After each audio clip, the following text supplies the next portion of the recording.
Looks like we are live. So thank you for joining in the Island Viper. So I have here with me today Dan Thompson from the Zone Comic and Toy Shop in Louisville, Kentucky, and of the Actionverse YouTube channel. He'll be starting that up and posting some new content here soon. And we just kind of wanted to go live and talk about a few things and maybe give some insight into what it's like to own a comic book store in the new digital age that we live in, what it's like selling new toys, and just some good conversation. He's got some insight on G.I. Joe Classified and probably some other things as well. So here we have it, Dan Thompson. Hey, Terry. Good to see you, my friend. Man? Doing great. First and foremost, thank you for having me on. And secondly, sorry it took so long for us to get together. We've been wanting to do this for like a month. And we had like scheduling conflicts, illness, boomer technology issues, we'll just say. But yeah, thanks for your patience on that and glad to be here with you. Yeah, I'm glad to have you, man. Thank you for coming on. So let's dive right into it and let's talk about what you do and why, man. I'm Daniel Thompson, or you can call me Dan. I'm the owner of Zone Comics and Toys over in Louisville, Kentucky. I also own Actionverse Entertainment. Those are my two companies I own. Zone Comics and Toys I've owned since late 2007. And we're a comic book and toy store. And when you were talking about G.I. Joe, we're actually one of the first retailers that was contacted about G.I. Joe Classified. And there's a kind of a side reason with that with me, which you know about. We'll probably talk about later. You're actually one of the first people that I ordered any of this stuff from. And then Actionverse Entertainment, it was my company that owned it, but I kind of changed the companies and split them up. So Actionverse Entertainment is my publishing arm because I also write and create and produce graphic novels of stuff I've created, and looking, hopefully, knock on wood, one day to be producing toys as well. So that would be awesome. If I could hook up with some guy that makes really good 3D printed toys or something, I don't know. You never know what could happen. I'm just saying. Well, we also, you and I also have other friends who make toys. This is true. Manufacturers, action figures. Does one of their names begin with I'd love to work with myself as well. Does one of their names end with, or the last name begin with a V, maybe? Like Val? Maybe, but I was thinking more along the lines of Jason Schiermeyer and Steve Stovall. Oh, yeah. Those guys are making some cool stuff out there, man. Yeah, it's funny. There was a guy that I won't say his name because I don't want to embarrass him, or he may not want to be mentioned or whatever. But he was a sculptor for DC Entertainment, and then or DC Direct. And when all that got dissolved, he'd kind of come in and name drop a little bit, and like he's very impressive, I guess. And that all kind of changed when DC Entertainment kind of went away, or DC Direct went away. And I'd always asked him, I was like, hey man, what do you charge to do sculpts? Because I would love to get my Dominus characters made into action figures. Closest thing I've gotten with those, making them into figures, is taking Marauder Gunrunner figures and customizing them. And then I've found a sword that I used for Excalibur, and then I found the Holy Grail from the Indiana Jones line. Oh, cool. Nice. We're thinking about trying to have Marauder at the shop and doing like a zone trooper. That would be cool, man. But I know some people are a little bit sore at him right now, so we might wait a little bit just to, And it's a shame too, because and this is one of the drawbacks to having things made in China versus here. Yes. Is China or Vietnam or. Oh well, China's the worst with this, and it depends on what province. See, a little history lesson. China, with all their provinces act how the United States and our states were supposed to act. Where each state's kind of like an independent country. Yeah. And there's an overall kind of like this group fights wars and builds roads to connect all those little groups. And then when President Xi got in there, that kind of changed. He solidified everything. But so that's why you have some provinces where they make, we'll pick on LeBron James, they make his shoes for like 5 cents an hour. And then you have some provinces where you make a normal wage. And so one of the things that's common in all of them, is kind of a mafia tactic, is to say you've got a line of toys you take to a factory in China. You're factory A. We'll just call them factory A. And they're like, okay, well, it's this much money to create your line. You're like, oh, great, man. Here's all my hard work. Kickstarter, life savings, whatever. Let me give this to you. And then so they start working on it. And then I show up and I'm like, hey, I want to get my toy made. And they're like, oh, okay, great. It'll be this much money. And then they add some. And they said, but if you give us a little bit more, we'll put you first in line. Like, okay, I'll do that. Who wouldn't do that? And then there's another guy that comes in and then they bump me. And so now you're way behind schedule. And you call up and say, what's going on? And so, we're very busy. If you pay us a little bit more money, we can bump you back up. They make almost as much money doing that, playing everybody against each other, than they do actually producing the product. And so that's why, like, all these Kickstarters get late. That's one of the dangers doing business over there. Because, like, we can't go over there. What are you going to call, like, a lawyer? And they're going to go to China? Yeah. Like, yeah, nice to meet you. See you, But that's one of the dangers of doing toys overseas like that. And some people have a good experience. Again, it depends on what province you're in. Because, you could have some provinces have slave labor. Some provinces, they got normal people working in factories. It's crazy. Yeah. But, it's one of those dangers. So I feel bad for Marauder, that they're going through what they're going through. And I'd signed up for it too. As soon as I saw that LARP team, I'm like, yeah, there's my Vietnam Stalker, Snake Eyes, and Storm Shadow, Marauder is going above and beyond to make it right, though, and that's what's important. I agree. I was explaining to somebody the other day in the shop that by Kickstarter rules, they could keep that money. Yes. And I mean, it wouldn't be good for public image and, for goodwill, but they're doing the right thing, I think. I mean, that's like the Hell Screamers project. They never offered any kind of refund or anything to anybody from their Kickstarter. No, and not those at figures all. still haven't been made. Maybe they'll offer some patches. That would make it better. Thanks for getting that. We can talk about that. Because I'm going to totally go get a bomber jacket to put some patches on. Dude, I like it. I think it's cool. I mean, I'm totally down with the patches. Like, I don't really. We'll get into it here in a bit. I don't want to go off on a rant and completely derail everything. So 5 hours later. Right. So what is it that made you take the leap into being an independent business owner of a comic and toy store? Oh, mental illness. I mean, that's number one thing. So I'll tell you what was said to me when I was young, man. I was like, I think 9, 10 years old, maybe. And in school, we were talking about what we wanted to be when we grew up and whatnot. And I was big into comics at the time. I wanted to own a comic and toy store. And my teacher laughed at me. Oh. And basically told me that was a pointless and useless endeavor. Oh, wow. That can, sometimes there's a podcast I listen to. I don't know if you know who Patrick Bet David is, but he interviews my son dances to his the videos I posted. My son dancing, he's dancing to that theme music for his podcast. Okay. But yeah, my son's a trip. Just turned 8. Happy birthday, Wyatt. Daddy loves you. Happy you. birthday, Wyatt. And yeah, he's still making out like a bandit. I mean, we're a week later, and we're still, yeah. He has a book called "Pick Your Enemies Wisely" or something. I'm probably misquoting the book, but and I understand what he means by that. Is like you get motivated by people telling you can't do something, and that pushes you to do it, to prove them wrong. And because I have in my mind, I have a window that people throughout my life are looking through at me. And they're like, this is the day he's going to prove us right, that he wasn't good enough to do this or good enough to do that. And I'm like, no, not today. Watch what I do today. So back to your question. So I've been into comic books since I was 9 years old, which was only a couple years ago. Right. Yeah, just a couple years ago. And GiJoe a couple years before that, And so the thing is, I love the comics, and I won't name any shops in, locally because I don't want to get into all that. But a certain shop that everybody went to forever in our town. And that was my place I went. And I eventually got into, well, back up. I got out of high school.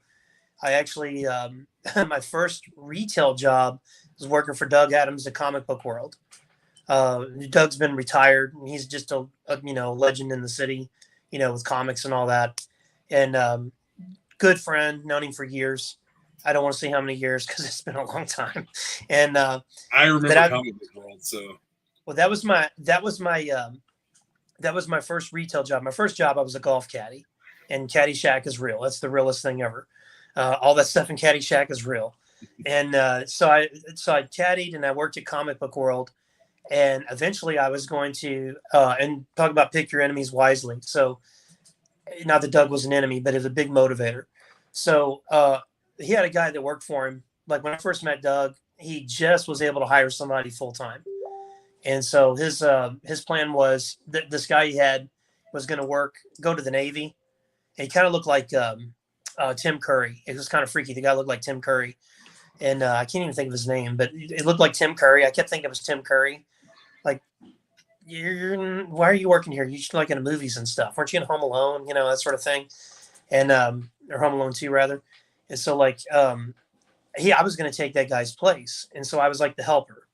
And then I was getting ready to start college, and the guy left to go to the Navy, and Doug let me go.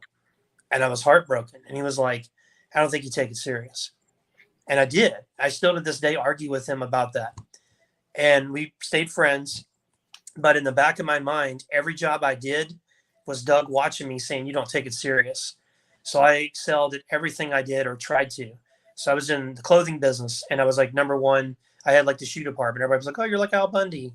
And I was like the number one department in Macy's. I was like the number 3 department throughout the country in Macy's for like Memorial Day weekend, like 96. And, because we just launched some shoe line or something. And the boss was like, what are you doing? I was like, hopefully my job. And he's like, keep it up. I was like, yeah, Doug, in your face, And so and then I went into the cell phone business and helped start a company called PowerTel, which was one of the best companies I ever worked for in my life. And they eventually became T-Mobile. And then I ended up like training salespeople, managers, all this stuff, but I kept getting told I wasn't good enough to be a manager.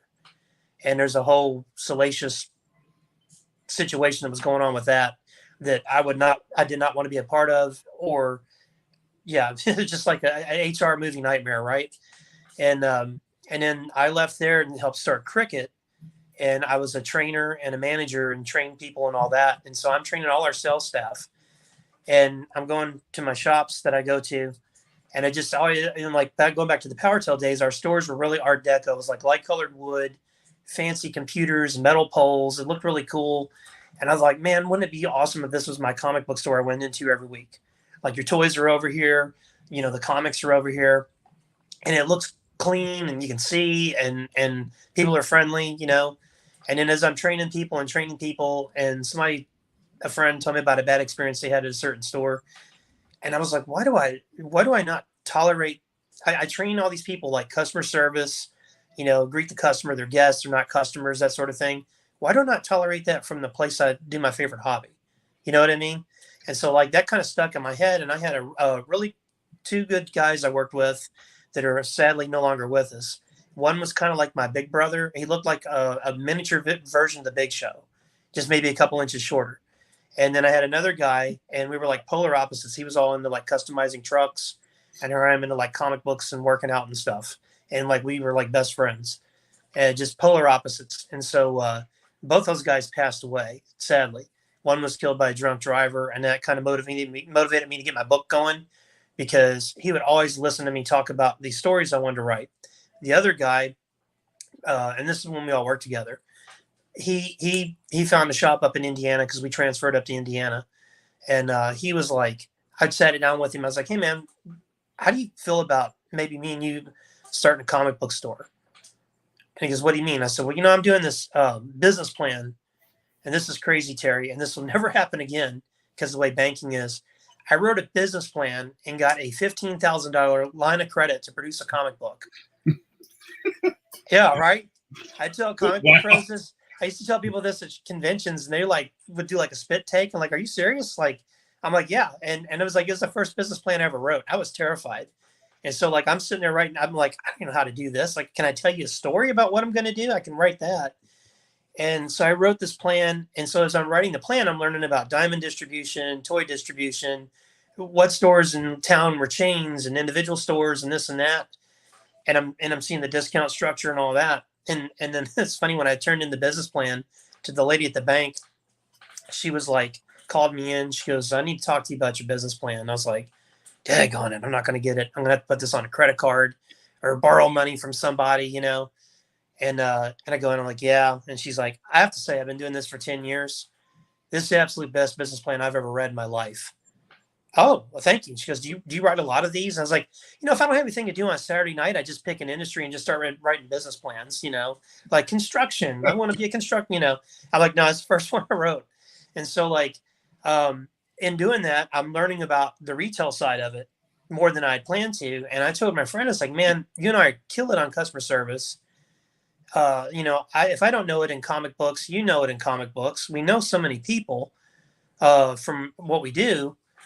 And I was like, why don't we start a store or we buy one? And I said you know, we can't buy this store because they're a chain. This one's a chain. This one here, though, is an individual store. And it was the store I ended up buying, the Zone. And he was this big, he was like, yeah, dude, yeah, let's do it. And that's how he talked. And his wife told him no. And I was like, oh man, you know, it's like, you and I could crush this, dude. We'll bring in Freddie and we'll make this happen. You know, I got the connections at Toys R Us and all this stuff. And he's like, I know. He goes, but you should do it.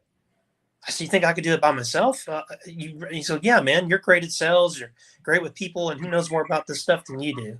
I was like, yeah, I got a lot of useless information in my head. Maybe I could, you know, make some money on it. And so I approached the guy that owned the Zone and said, hey, I'm looking to I don't know if you want a partner or you're looking to sell. And he was looking to get out of it. He'd been looking to get out of it for about 5 years. And it kind of, no offense to him, because they did a lot of great things at that store. And one of my videos I want to talk about is the Zone was the first in a lot of things like pull lists, discounts, Funko Pops, anime, GiJoe classifieds, all this like stuff, you know, that other stores ended up copying. Like we used to have we're the first one to have big giant sales like normal retail. And yeah. One of my favorite stories is when the first 2 weeks I owned the store, I ran some 50% off sale because I was like, none of this stuff is technically mine. I mean, it is, that I didn't pay for it out of pocket. So anything that I didn't pay for these 2 weeks, it's all 50% off. Everything, statues, high-end books, whatever. And one of the other stores called me and said, we really need you to stop running that sale because you're kind of hurting our business. And I was like, I don't think we're married and we're not business partners, so I'm going to tell you no. What maybe would they do for you? Yeah, maybe just maybe, had you said please and thank you in the 21 years I shopped with you. And then when I brought a friend in that, you know, spent a lot of money on the deadest day of the week, and then come in the next day and spend more money, and then come in on Friday and spend more money, just a thank you for that, you know. But that's cool. You know, you guys do you, I do me. But that was with me trying to get into the store, buying it, and the owner just, I don't know, I don't think he was ready to part with it. And then the one guy that we worked with, he passed away tragically. And then about 8 months later, the other one that was like my big brother passed away. And I was really just kind of just sad and brokenhearted over that, obviously, because I lost my two brothers basically. Yeah. And I was the last one. We were like the three amigos. And I was like, oh God, is something going to happen to me now? And I really, even though I made great money working at Cricket, I hated it. It was terrible. We had a crooked guy that ran the market. The customers were pretty rough. The staff, you know, sometimes would show up. You know, in fact, the day I found out my friend died, I got stuck there. I was there from 8 to about 10 o'clock at night, 8 a.m. to 10 p.m. And nobody was like, oh, sorry, your friend died. You know, it's like, you know, it's like, I'm not really here mentally. And I had some lady trying to hold my reps hostage. And I was like, because she wouldn't leave the parking lot and they didn't want to go out there because they thought she was going to hurt them. And I had to call the cop. It was crazy. And I was like, I got to get out of this. And so like, I talked to my wife, who was my girlfriend at the time. And I said, you know, the funeral's coming up for Drew. And then, you know, I said, if something happened to me, I don't want people to say he died being unhappy, because Drew was capable of a lot more than what he did. And I was like, so you know what? I'm going to go to the Zone and I'm going to make that guy sell me the store. If I got to pull some Soprano tactics, I don't know, whatever it is I got to do. And so I went in that Tuesday and he was on the phone and I'm just kind of thumbing around back issues. And he said, hey, I was getting ready to call you. And I was like, well, cool. I'm wanting to talk to you. He's like, you still want to buy the store? I'm like, absolutely. And then so we, you know, worked out a price and I got the financing, and a few months later, closed on it, and the rest is history. And, being a small business owner, because I went through a lot of BS in the corporate world. It's like they don't care. Like, I worked for T-Mobile for 8 years. I helped build the market. I was the first rep they hired back in 1998. And when I left, they didn't care.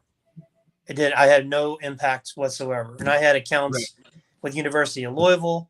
I had the football team, the basketball team, the volleyball team, weightlifters, all from U of L would be in my shop. People were freaking out, and I'm giving them Sharpies so they can go get autographs and stuff. Yeah, I had stuff from Rick Pitino. I had all this stuff. And then, like, I had a company that I serviced. So imagine this. It's 2 weeks after 9/11, and you have an international phone, and you're stranded in Saudi Arabia, and your phone doesn't work. So I had this guy, representative from this company, come in, and he was like, "Hey, man, we're really upset because not at you, but at your company, because our guy's stranded in Saudi Arabia and his international phone doesn't work." So I was like, "I got you." So 2 hours on the phone with customer service, we got it working. And this guy was like, "You're our guy now. Anytime we need international phones, we're coming to you. We have hundreds of employees. They travel all over the world." And so, like, every month, 2 guys would come in. "Hey, are you Dan?" "Yeah." "All right, we need to sign up. We're with this company." And it was cool because they would come pick me up, take me to lunch. It'd make all the higher ups mad, which made me happy because I'm kind of like strutting out of there like I'm Dennis Rodman or something. Like, "See, guys, I got to go do some deals," And so, and like, I don't know. And like, that kind of stuck with me. I do all this customer service, but I don't feel like I'm getting customer service in my favorite hobby. No, man. I mean, that's pretty much like the story of corporate America, is the fact that regardless of what you are doing for the corporation, the majority of the time, you're just a replaceable number. And I don't think it used to always be that way, or maybe I I'm don't just think it did either, romanticizing it. I feel like somewhere in the mid 90s, maybe when NAFTA happened, that Yeah. all changed. And so it's like, "Terry, thank you for working for us. For tomorrow's your 30th year, and you can retire. Sadly, we're going to fire you, and you don't get all that 30 years of benefits because we're going to save a nickel." Dude, Like, that's what the it's company become. that I've worked for almost 20 years, like if something happened to me tomorrow and I was no longer able to do that job, they'd have me replaced in no time. And see, and I mean, I understand that in one capacity, but in another capacity, I believe in loyalty. Yeah. And, it's like, I've got a guy that has worked at the store longer than I've owned it, and he gets a huge discount, and he doesn't really work there that much anymore. He helps out from time to time. And I'm like, "No, man, when I first bought it, you were on board with what I wanted to do, and you were loyal, and I reward that. As long as I'm the guy in charge, you're getting this discount, so congratulations, but yeah, it's being a small business owner is the most rewarding thing in the world. And it's the hardest thing in the world because, like, you have a slow week, nothing gives you anxiety and stress like a slow week. It's like, Right. It's like, I've said this many times before, man. It's like you get doing what I do, at least, like you get addicted to the sale, and it doesn't necessarily even have to be like a big sale or a lot of sales. Like, if there's a day goes by where I don't have a sale, it's kind of like, am I doing something wrong, or why do they hate me? Yeah. It's like the first thing you go to is like, why is this not working today? And you just have to kind of realize that it's not going to be like every single day, but then you get that little dopamine hit whenever it does happen. Oh yeah, like there's no greater feeling like when I run one of my big sales and it's very successful. Like, excuse me, like, I figured out how to do free comic book day properly. And the other stores, they have trolls that'll like leave bad reviews and be like, why do you require you got to buy this much stuff to get all the 50 free books? Because this store does it. No, actually, that store doesn't do it. We're the only one that gives you all the free books. But they're like, we'll do like half a month in a day, and it's just like it wears you out. Like, when you like look up off the register, there's 300 people in the store and they're all staring at you. You're like, glad I learned some new jokes. So you start being funny, and and then when your register freezes up every transaction like this free comic book day did, that makes it a little more like, yeah, God's messing with me today. I got it. We'll get through it. But no, it's a great rewarding thing, and it's I don't know, like, I just, all those hard days or slow days, I just think like I'm not being dependent on some guy that doesn't like me, whether I get a promotion or a raise. And if you decide that you're going to slack off on something, you don't have anybody to be mad at about it but yourself. Oh yeah, and then I'll get mad at myself. Like I'll sit there and be like, you know what? I'm just gonna sit here and watch YouTube, and then I'm gonna watch Terry on YouTube today. Like, no, you got to check the eBay messages. No, you got to go go put up a new sign over there. Go fix that poster. You know, but it's I don't know, man. It's a great feeling. It's very tough, you know, especially in this last few years in the economy, the way it's been. Yes. And it just seems like, you know, small businesses since COVID have a bullseye on them. You know, if you're not in a governor's stock portfolio, you're not really protected. And I don't need anybody to protect me. Just leave me alone and let me do my thing, you know. And but it's pretty rewarding, and I'm glad I did it because it's made my life better. You know, I've been able to carve a living for myself, and my wife and I have a nice home. Or, you know, cars are paid for. You know, I have a son that goes to a nice school. I've got to meet a lot of cool people. You know, one of the coolest events we ever had at the store is we had Larry Hama at the store, and I got to go pick him up from the airport. And like, I've met Michael Jordan, walked right up to him, shook his hand. This is prior to owning the store, and said what I needed to say to him. And he like, oh, thanks, man. Appreciate that. And shook my hand. I tried to sell my right hand on eBay, but nobody was buying it. And I was like, well, I don't know how I'm going to ship it. That would be kind of difficult, but you know, and then like I go to the airport to pick up Larry, and I was like, oh God, what am I going to do? I call my dad, and I'm like, hey, he's like, no, did you get that G.I. Joe guy yet? And I'm like, I'm at the airport now. Well, why are you talking to me? I'm like, I'm a little nervous. He's like, just don't talk to him about that G.I. Joe nonsense. You know, just talk to him like a man and don't bug him about G.I. Joe. And I'll tell you a funny story that day. I told, if I go on tangents, you can like do like a hand signal, you know, or something to me and get me back. No, you're good, man. That's what we're here for, is to listen to your wealth of information and stories. So when I was a kid, and I love G.I. Joe, and I still do. You know, I thank God. I kind of like G.I. Joe a little bit. Oh yeah, we should have done this in the room downstairs, but I told you prior to the show it was a mess because I'm doing a little bit of rearranging, and my customers that hear this are going to make fun of me because I always rearrange my collectible room.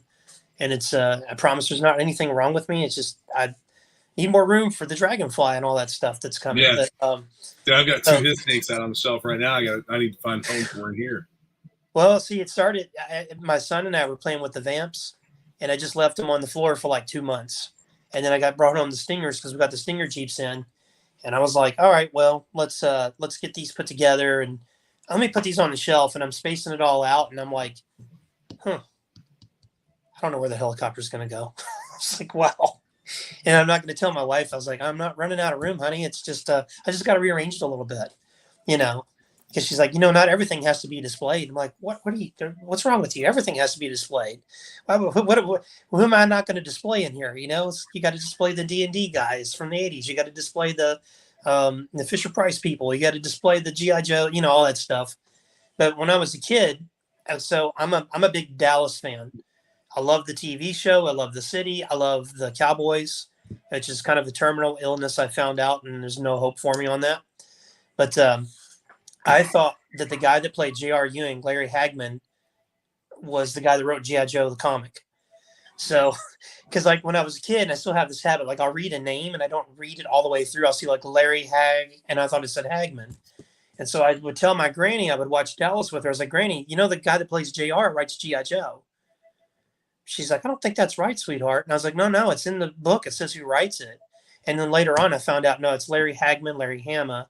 And I was like, oh my gosh. You know? So I'm in the car with Larry, and like I'm talking to him about real estate, the history of Louisville, how's New York, and, you know, you live in Tribeca, all this stuff. You know, I know this person, you know them. Anything but comics. He's the one that brought up comics, which was kind of cool. He's like, what was your first issue of G.I. Joe? Because that's how he sounds. I was like, oh, issue 18. And he's like, that was a good issue. That was a good issue. Why'd you start there? You know, and I'm like, get into it, you know. And then I was like, Larry, I got to tell you something funny. I said, I'm a huge Dallas fan and Dallas everything. And I said, for years when I was a kid, I thought that J.R. Ewing wrote G.I. Joe, and he thought that was the funniest thing, man. He just started laughing. I said, you would look really good with a Stetson hat on. I'm just saying. But I wouldn't go to the store and get you one, and, I just need to hear you say Sue Ellen, Sue Ellen, put down my G.I. Joe comic, or whatever. But no, that was a really cool day. So, like, having the store enabled me to do that, and it just made so many people happy, customers, regulars, people in off the street, to have him. And then I had this funny story that I told that later that night, my wife and I take him to dinner, and I'm sitting there eating dinner, and I'm like, wow, I'm sitting here eating dinner with the person I love the most in the world and my wife. This is so cool, and just, you get that from, doing the store. And then we've done like convention trips. We had back in 2010, which seems like so long ago now, we had like 14 people from the shop. We all went on this big convention trip, and it was so much fun. One of our customers almost got into it with the guy that played Bennett from Commando. That was pretty funny. Lorenzo Lamas became my best friend on that trip. It was funny. Like, I go up to him, and he's sitting next to the guy that played Bennett in Commando, and they like look at him like, here comes the first sucker of the day. And I wasn't ready for like the high level autographs. Like, I wanted to get Michael Bihn's autograph because I love him in Tombstone and Aliens and Terminator. And I actually did get starstruck with him. Like, I don't get starstruck, but I did with him. And he was like, what's your name? And I was like, my wife's like, Dan. I was like, yeah. He said, what's your name? I was like, oh, I'm Dan. Are you sure? I'm like, yeah, I think so. I think you could take Doc Holliday now. And he's like, no, Doc Holliday's still pretty good. But he was really cool. But I met Lorenzo Lamas, and he was like, I was like, you got anything from Falcon Crest? Because it's all Renegade. And he was like, Falcon Crest? You're too young for Falcon Crest. And I was like, oh man, I used to watch that with my grandmother all the time. Angela Channing was like my second grandmother. And like, he comes around the table, puts his arm around me, and we're talking. His girlfriend, I think he might still be married to her. They were fiancés or whatever. They might be divorced now. I don't know. She was from Louisville. And she was like, oh, I used to work at this one club. And I think it kind of angered him to hear that. And so I was like, okay, cool. Let's go back to the autograph. And he's like, get this picture here. It looks a little less gay of me. And, you can, he called his picture gay. It was kind of funny. So it's up in the store, and people are like, well, Lorenzo Lamas? I was like, yeah, it's my buddy. We became best friends for 15 minutes. So yeah, a lot of crazy stories, but yeah, sorry, don't mean to go on tangents. No, it's all right, man. Being a business owner, man, it's a trip. And I do run into the thing. We were at a wedding, and or a wedding reception rather, and we're sitting at this big round table, and there's this guy, and excuse my language, but he was a dickhead, and he was like trying to be the alpha of the table, and he was like hitting on this woman. And so he's like, oh yeah, what do you do? And she's like, well, I'm a school teacher. And he's like, I'm a music teacher, haha, and all that. And he's going around the table, and he's like, so what do you do, man? And I was like, I own a comic and toy store. Oh, what? You didn't get past 7 growing up? Ha ha ha! And no one laughed. Yeah, and this is what it's viewed by so many people, man. It's like, I was like, here's how I handled it though. I was like, no, actually, I didn't get past 12. And then everybody laughed at what I said. And so the whole time I'm on Facebook, I took a picture of him, and I'm roasting this guy on Facebook. I'm like, yeah, this music teacher guy's making fun of me because I own a business. And Larry Hama came to my defense, and he was like, not good enough to be in a band, huh? It's like, I'm like, bro, you're getting roasted by Larry freaking Hama. J.R. Ewing from Dallas writes G.I. Joe. You're getting roasted by that guy. But yeah, I get that. I get that sometimes. And at one time I had a guy that does mortgages come in, and he was like, it was a slow day, and like a Monday or something. And he's like looking around. He's like, do you own this? I was like, yeah, I do. That's the rumor. And he's like, so can you make money doing this? Can you like pay your bills? I said, oh man, it's so crazy you say that. It's just, yeah, it's somehow, some way I don't live under a bridge. It's amazing. I said, what do you do? He's like, well, I'm a mortgage guy. I was like, oh, cool. Well, can you guys still make money after what you did in 2007 and 8 and crash the market and, the too big to fail and all that? You guys still make money, pay your bills? And he's like, well, touche. And I'm like, well, yeah, man, don't go into somebody's business and disrespect it. Right. Like, I'm not going to go up to a hot dog vendor, but you make money. Hey, bro, do you make money selling hot dogs in front of Home Depot? Like, that's disrespectful. Like, everybody, whether he is or not, that guy might be a millionaire and does it for fun, and it's like everybody, everybody's job has purpose, and should be treated with respect, whether it's an industry you don't understand or not, But Yeah, that's the way I look at it, man. Like, I see these posts sometimes, and I can't help but comment on them. Like, it's polls for like, what do you do for a living or whatever. And I always say that I do something stupid, like I milk ants or something like that. I almost just spit my water out when you said that. I do this. When we first moved in our neighborhood, we had this lady down the street, and I was pretty sure she was a swinger because she kept asking like weird. She'd be like, "Oh, my husband's always gone, and I work from home all the time." I'm like, "Yeah, let's not walk past that house anymore." And my wife's like, "Oh, my husband does this and that." I'm like, "I don't want anybody to know what I do. I want to be like Mama Terry in Bronx Tale. I want him to fear and love me at the same time. Like, there's that guy again. I don't know what he does. Should we ask him? No, don't ask him. Leave him be. Now he's wearing a cowboy hat. What's up with that? It's like, what? It's just a.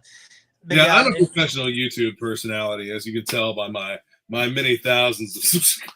Well, I was going to say, I mean, you're one of the celebrities I've met and known in the store. I still remember the day. There was one day you came in. You had like a posse with you. Yeah.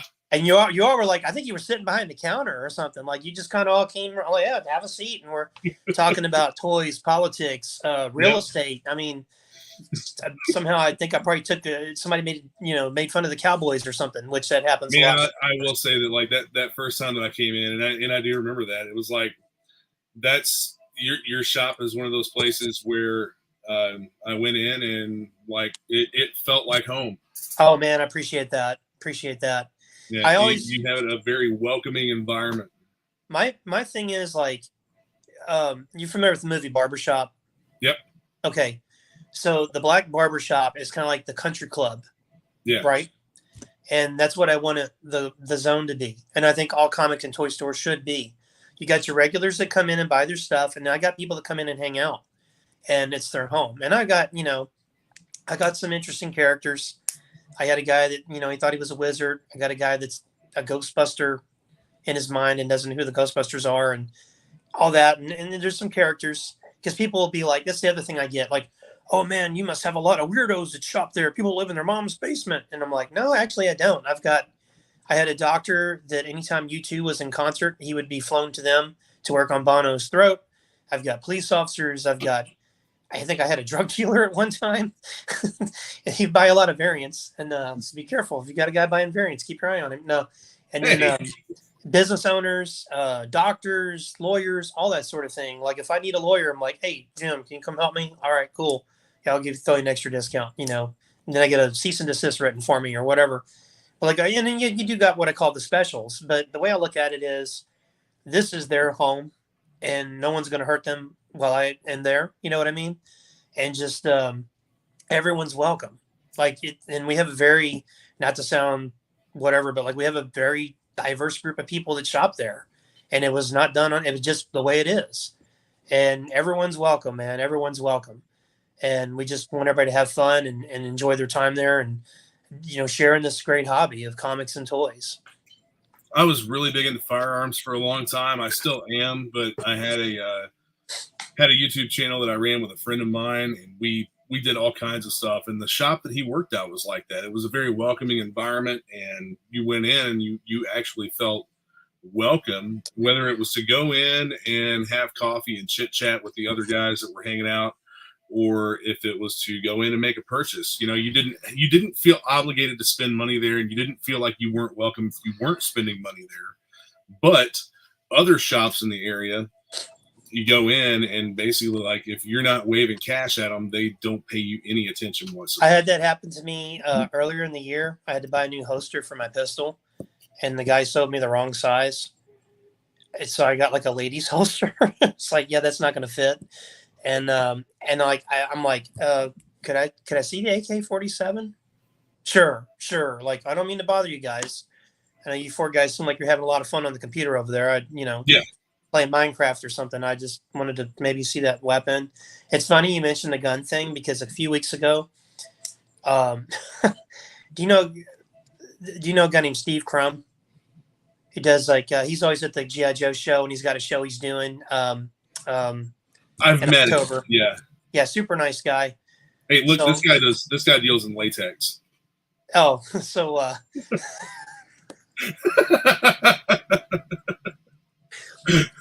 okay, so if you're trying to break me on camera, I'm going to break you now.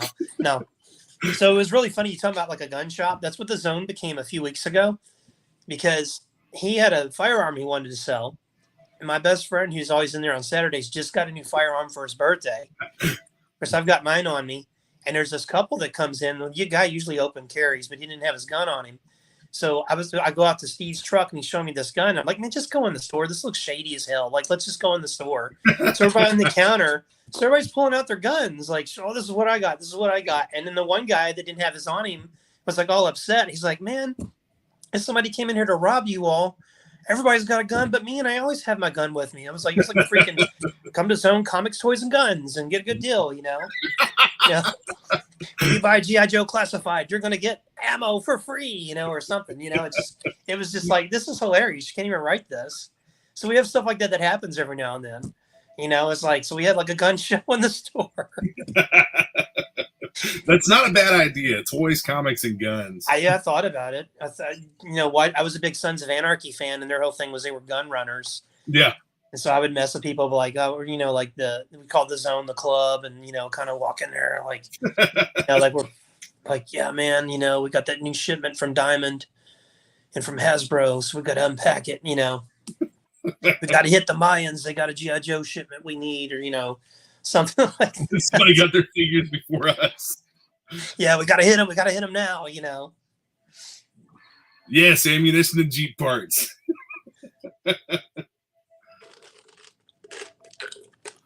Yeah, speaking of that, that's one of the things I've been wasting a ton of time on in the last few days is putting some new parts on my Jeep, and then ended up just not being happy with it and took all the stuff off and sending it back and going a completely different route. So my son was obsessed with Jeeps about 2 years ago, mm-hmm. and I came like this close to buying a Jeep, and like we would do this thing where we would count Jeeps, and we went on a trip to Florida or maybe it was just Georgia, and I think we counted 278. We might have hit 300. I don't know. There was like a Jeep dealership, so that kind of helped pop the numbers a bit. And then my sister-in-law got a Jeep, and so she was riding around in it, you know, and he got to ride in it. And it was just like, yeah, I'll just keep the Nissan for right now.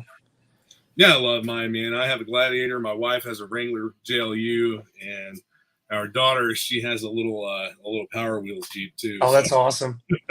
That's awesome. I might start with the Power Wheels for myself and then kind of work my way up a bit just to see if I like it, you know? Yeah. They're money pits, man. Yeah, that's what I hear. That's what I hear. But you did hear I was a small business owner, so that money thing, I'm not, you know. Right. Oh, it's a money pit? Never mind. I'm good. I'll take the taxi. So what do you collect? Are you a collector? What's your favorite comic line, your favorite toy line? Man, so 4 things that are a constant in my life since I have remembering thought. Let's just say remembering thought. There's probably a more proper word to say.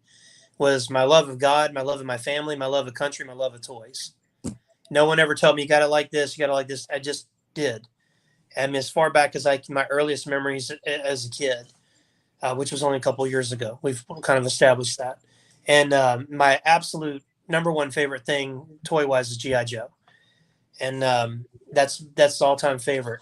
When I was about, I don't know, 3 maybe or 4, my cousin, who's several years older than me, sorry, cuz, if you're listening to this. He had, we were at my grandparents' house, and he had like the whole living room floor was filled with the 12-inch Joes.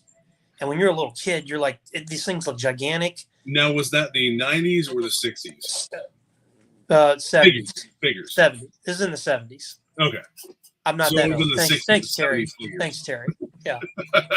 Because I have a bunch of the 12-inch G.I. Joes. Terry's like, so you were the guy working with Kirk Bazingian and all those guys back in the 60s, right? And Kirk, you helped Kirk get in. Like, thanks, man. Yeah, and then when I was rolling with Moses, too, you know, he was a big collector. Right. And Noah, he was a collector, too.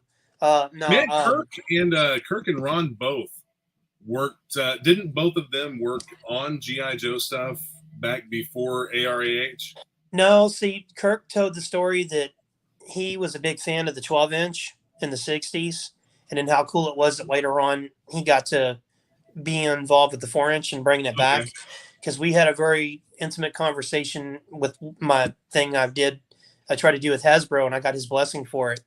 And I said, you inspired me because when I was a kid, I played with the stuff that you helped create.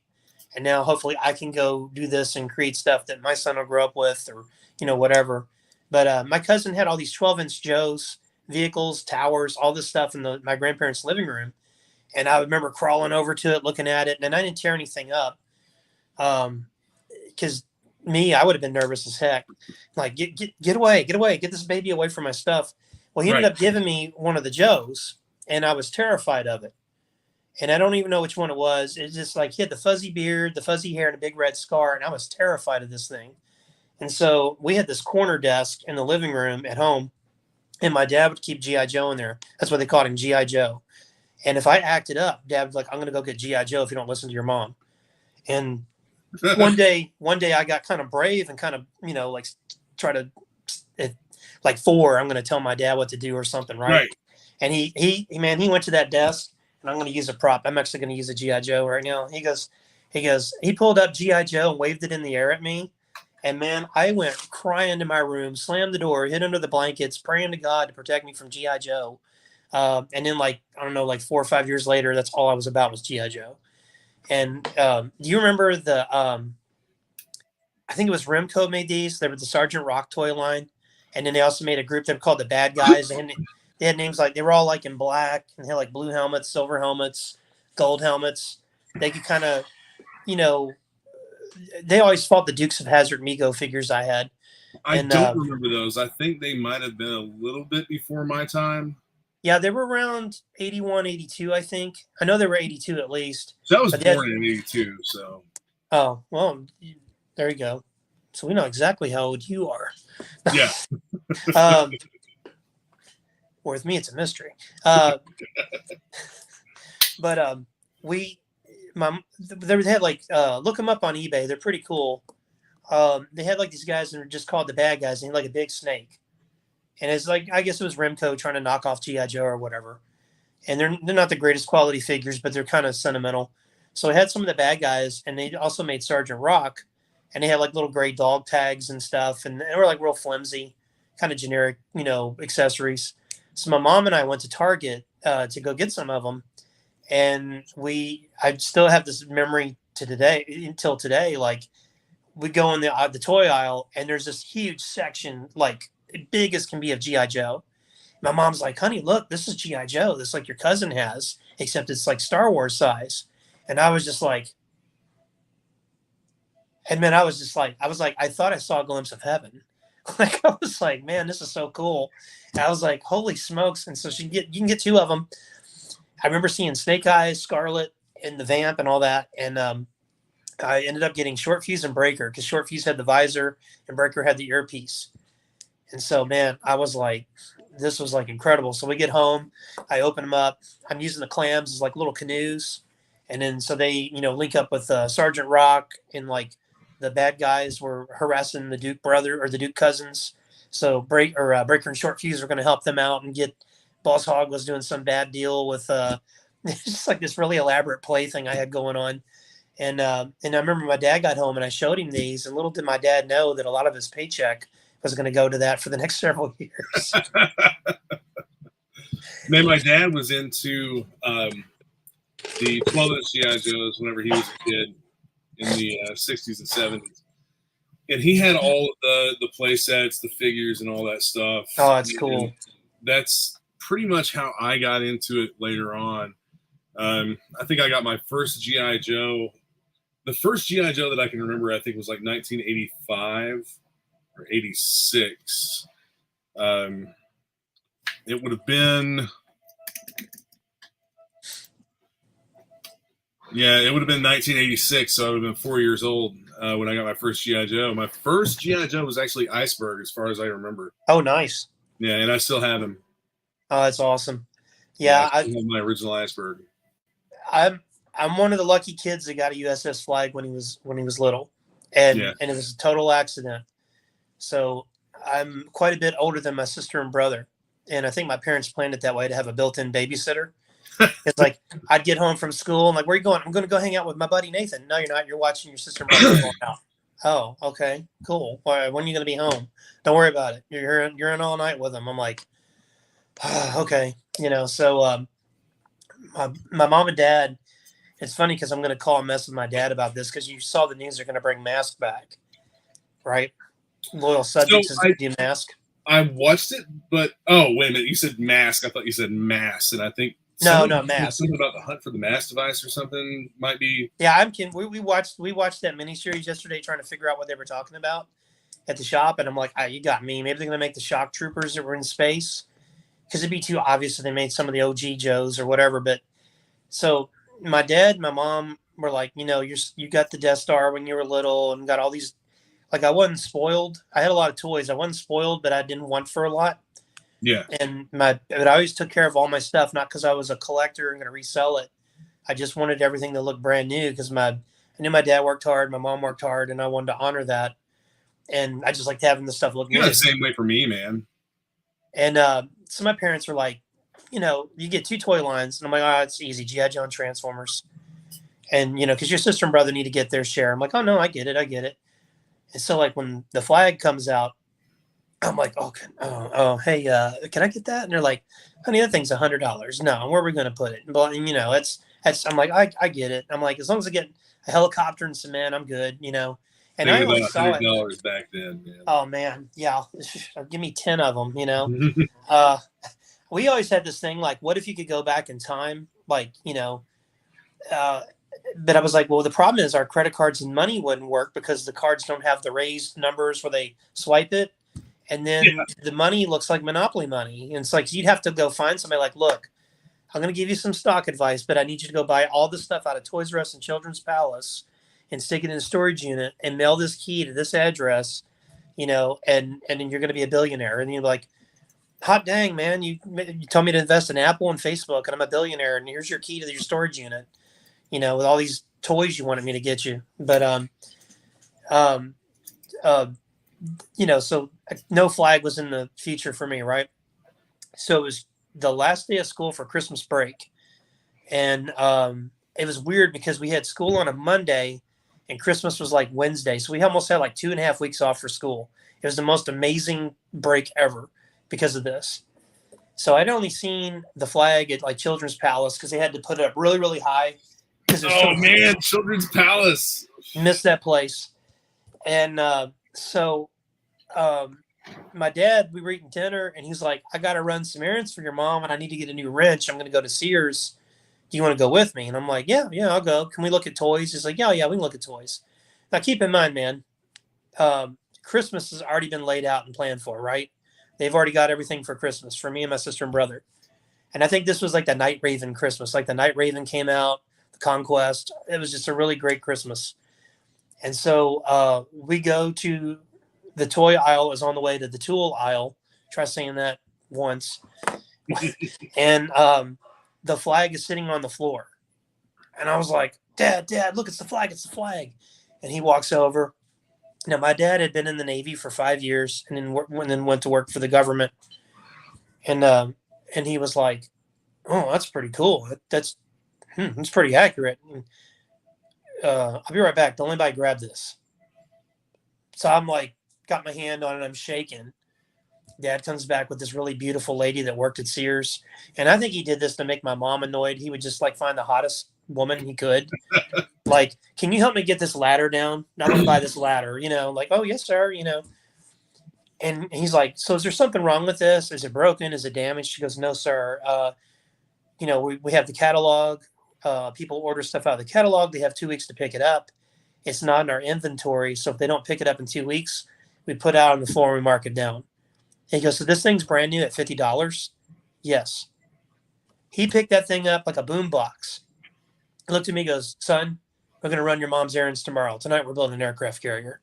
And he just walked ahead of me and I was just like floating, like just following him around like this. And man, I'll never forget sitting Indian style with a bowl of popcorn, watching primetime wrestling as my dad's putting a flag together. And that was such a cool night, man. And that's on top of like all the Christmas stuff. It was just like the best case scenario. And I remember he was getting pretty, because he'd worked all day, right? And he was all like, "Oh, that does it. I'll get the decals on tomorrow." And I'm like, "Oh, Dad, how are they going to land and stuff tonight?" And he goes, "Honey, I'll get the decals on tomorrow." Like, and that little voice was like I call it my Magnum PI voice. It was like, "Yeah, let it go." I'm like, "Yeah, Dad, that's a good idea. Go get some rest. Thank you." That's awesome, man. That's an awesome. I love wholesome GI Joe stories, man. Man, that was like it was just like I tell guys that story in the shop, and I've seen grown men tear up, and they're like, "I've never met your dad, but I love your dad." I was like, "I'll pass that on."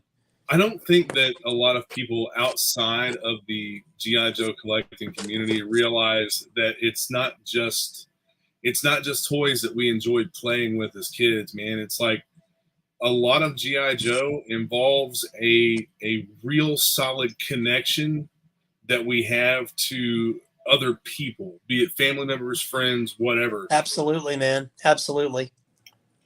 And even now as an adult, man, like, I mean, I would say that a good at least quarter to half of collecting GI Joe for me is the people that I get involved with, the people that I meet, the people that I know and become friends with. It's about the people that you meet along the way. Well, man, I just so enjoyed like the last convention we were both at, that I got to talk with you for a while. Yeah. And you sold me your Checkpoint Alpha, which if you don't have a Checkpoint Alpha from Terry, you need to get one. They're pretty awesome. I've got this one actually going out to the Netherlands. Nice. Yeah, and you were like, "Let me show you what else." It's like, I gotta go, man, before I spend all my money and have to go use. I brought cash, and I don't want to use the debit card machine, so I gotta go. Good to see you. But no, it's absolutely like part of the fun is. And so my best friend and his son will go, and they've got like a big group from the shop that'll go, and they all make fun of me because like you're a shop owner, it's like almost like you're a micro celebrity. There's nothing like being out to eat dinner with your wife and some strange guy comes up and thanks you for something you did for him at the shop. Right. And like the waitress will be like, what do you do, sir? And I'm like, I'm in the mob, It's like, just make something up, like, yeah. And my wife gets annoyed, like people at my son's school, like, "So what do you do?" And I'm like, I'm an independent contractor. I take care of things, They're like, "What?" And then my son will run, "He owns a comic and toy store." I'm like, shut up. Mystery, gotta be a mystery, But no, it's like it is, man. Like I'll go and they like, "Oh, there's Dan doing the Dan thing," because I'm like shaking hands like a politician, saying hi to old friends, saying hi to guys like you that I see a couple times a year, mm-hmm. And it just and I love when I see like a guy with his kid, and the kid's into it too, and it just makes me so happy. One of the reasons, I'm sure we'll talk about it today or at another time. I actually did a pitch with Hasbro to bring GI Joe back in 2018. I was actually gonna mention that in the next thing that we were going to talk about. Yeah. And it's like one of the things that got me to want to do this was, so I'm a dad. My son just turned 8, and I won't get into the whole thing with how our son came about, but it was a miracle and just the greatest thing in our life. And so my son and I are super close, and I've got a big comic and toy room, and he gets to go down there. And I had a cat, Sammy. He was allowed to go down there. Sammy wouldn't mess with anything. We have other cats, and they're not allowed in the basement at all. Sammy could go down there and have, whatever. He can hang out all day. And then my son, same way.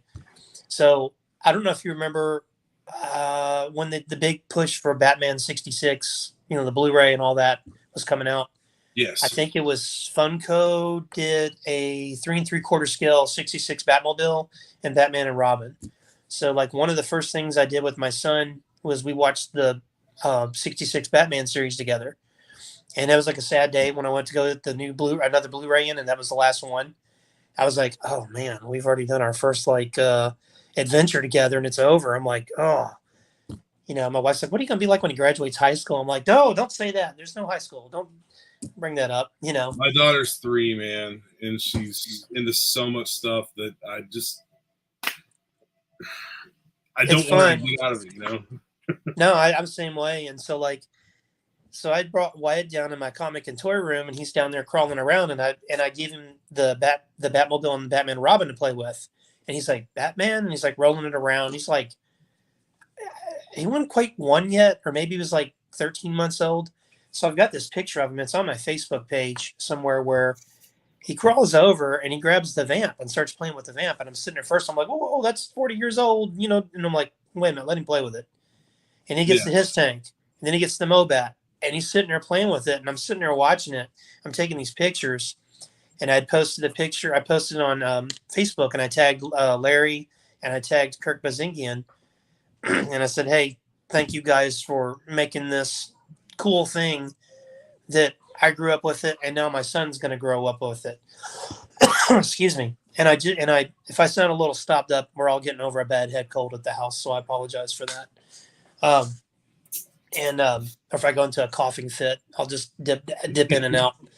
But I'm doing good today, man. I can mostly breathe. My allergies have been oh, beating me dude. down. Well, we were in church this morning, and I got that tickle in my throat, and I couldn't stop coughing. Then the eye starts watering. I'm like, okay, people are like looking at me now. It's like, stop coughing. I was like, you know. I'm like, such a good man, you know. So they're like, man, that guy over there, he's really into this. I'm watching my son play with this, and I'm like, there's something intrinsic about G.I. Joe with boys and with men. Yes. And I kind of say the same thing with Transformers and maybe He-Man to a lesser extent. And like, I'm sitting there and I'm like, I still feel bad. I mean, there's nothing I can do or you can do or anybody can do. But like, we got to grow up in a great era. Like I always say, from 76 to 96, there's no greater 20-year period, because you had so many great forms of music created that are still around. Yeah. Disco, hip hop, electronica, heavy metal, pop got really big. All the great, athletes, the sporting events.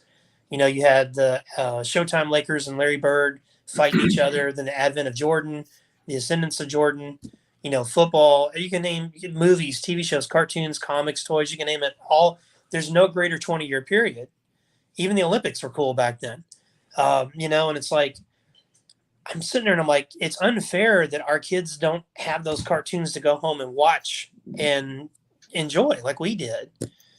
And it's like, that's not right. And I'm sitting there watching him play with this. And I think the 50th anniversary stuff had just dried up and it was gone.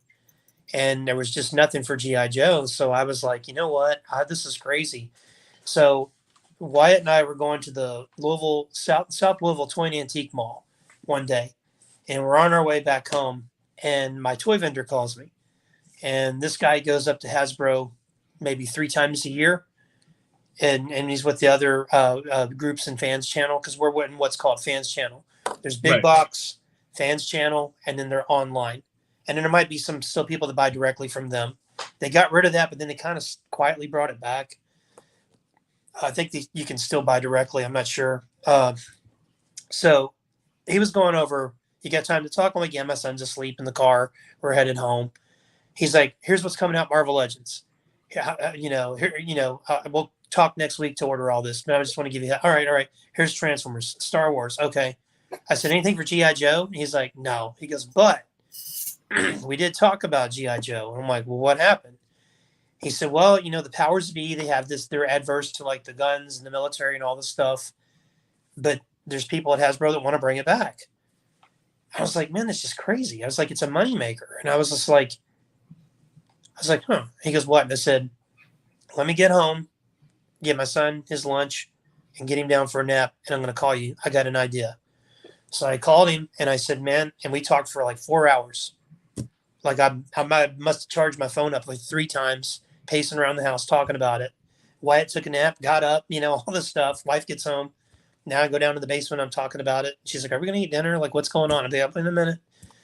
So I was like, if you get me in front of them, I'm going to pitch something to them. So I spent from mid-May of 2018 to really right before the first weekend in November working on this. I had, pardon me, I almost didn't even go in the store.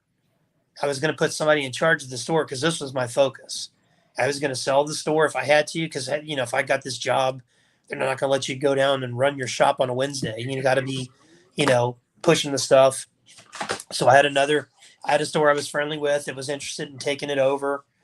because I was like, I don't want to close it because I put too much blood, sweat, and tears in this, and I wouldn't do that to my customers, and I'm not really worried about a legacy, but I put a lot into it, and I want it to be around. So I started paying attention. So I had some guys that would come in with their sons, moms and their sons, parents, all that. And so like, do you mind taking part in a little survey? And they're like, no. And I'm like, so you're buying your kid these old GI Joes. Do you have a problem that they come with guns? No, not at all. Do you have a problem that there might be like play violence? No, our kids saw the Avengers. How many people died in that? Or they saw that Star Wars movie where everyone You died. don't have a problem with it with Marvel, but with this, Weird. it makes sense. So I came up, I was like, I had scientific studies of kids, age, single parent, double parent, whatever, things we don't even know about. And then I used my son and my nephew also as case studies. And I was like, here's my son. He's like not even 2, and he's like gravitated towards this. Like, this is money, and now he's 8, and I'm like, this is money on the table they're losing out on. So I had put together this pitch. I rewrote the entire brand from start to finish because I'm all about story. I mentioned earlier I produce graphic novels, so to me, story is king, and everything comes out of story. And so I used what came before as a Bible. So I worked in Joe Colton, the adventure team, to what would be an updated Real American Hero. And I don't know if you want me to go into all the details about it because it's pretty lengthy, but like I rewrote the brand. I can tell you like the synopsis if you want. That's fine. It's all my lawyer has it, and I'm using the stuff that's mine for my properties. So the idea was that Joe Colton is like this eternal warrior, but we don't know that. Because at the time, IDW was doing the shared universe with the GI Joe and all their Hasbro stuff. So not a very successful. They didn't have a very successful run with that. So the idea was they still want to do some type of shared universe, and I'm like, well, they kind of rushed it out there. You can't have like Rom issue 1 and in issue 2 he's fighting GI Joe. No one cares. You got to give people a reason to care. So I worked out this storyline where in ancient history, Cabrela ruled the earth, Cabrela, and Joe Colton was part of the Visionaries and ran him into the inner earth because I was playing off all this like cool conspiracy theories and all this stuff. Like, I think the opening line about Cobra, like Cobra was the serpent in the garden, and they're inherently evil, and the people of Cabrela believe they're the descendants of Yargamon, the world serpent from Norse mythology. And so I was like tying in all this like mythological stuff. So they think they have this divine purpose, right? And so Colton is like the longest serving guy in the military. No one knows how old he is. And so he and a fictional president were on the adventure team together. And they went on this mission in 82. The whole team died except them and those 2 guys and another guy. The one guy gets into politics, becomes the president. Colton still in the military. And then we don't know what happened to the 3rd guy. Maybe he's Cobra Commander. I never, I thought that would be kind of a cool mystery.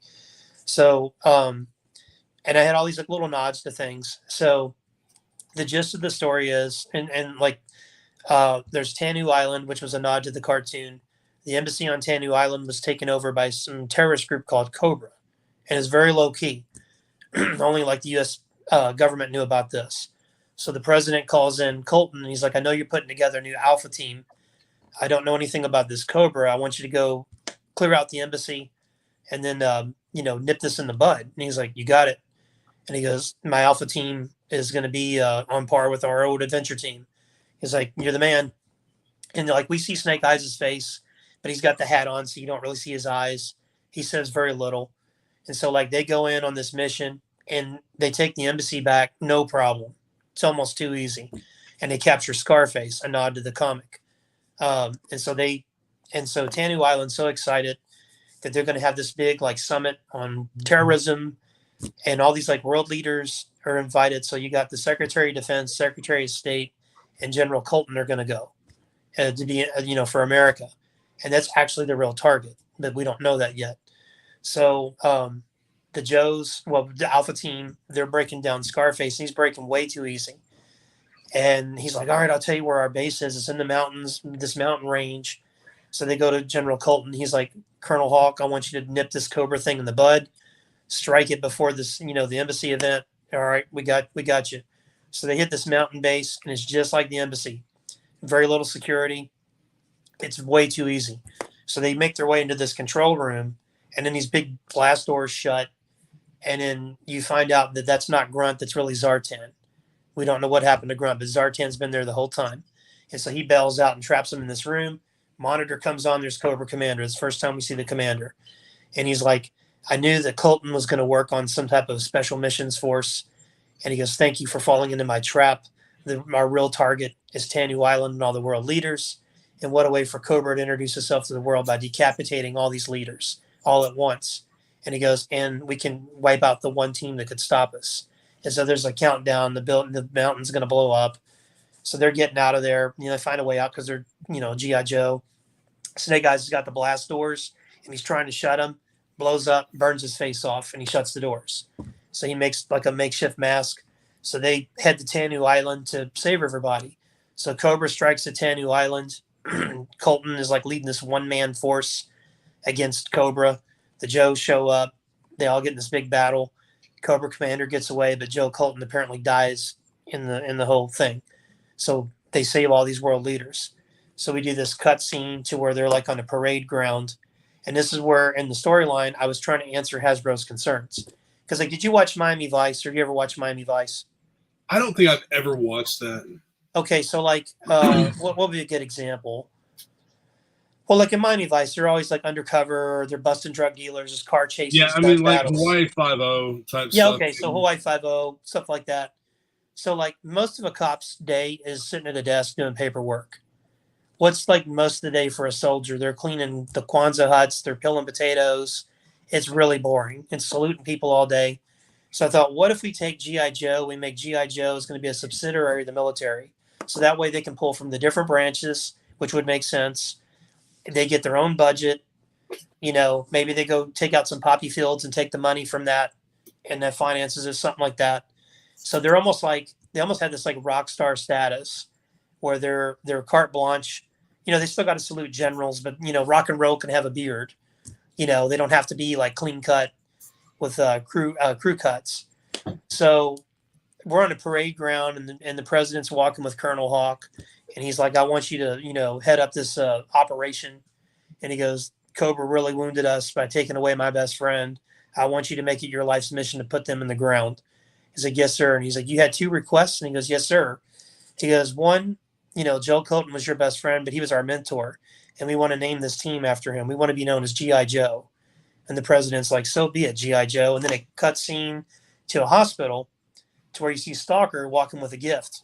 And he goes into a room, and there's a guy with bandages all over his face and snake eyes. And he goes, in this other request, Hawk, this specialist, codenamed Snake Eyes, sir.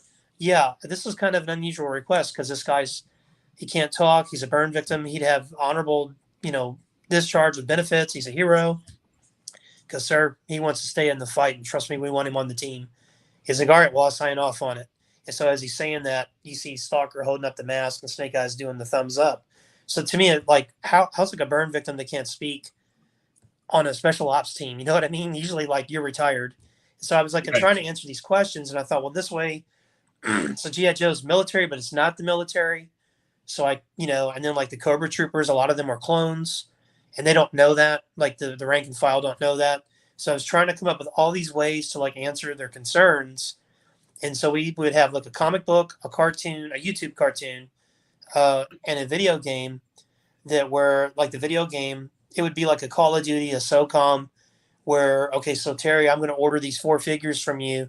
And now I get to play as these 4 skins on the game. Right. See, that's what G.I. Joe Classified has been missing from the beginning. Absolutely. Man. Missing context. I feel like what they've done with the Classified line is literally just target that nostalgia button with the guys that are like in the 40 to 50 year range. Well, gosh, I mean, like Call of Duty at the time was the #1 game when I did this, right?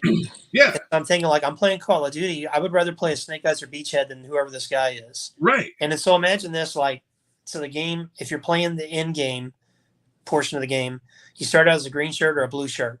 And then once you kind of like rank up, you get one specialty, you get your secondary specialty. Now you get a code name, and now you're a character in G.I. Joe.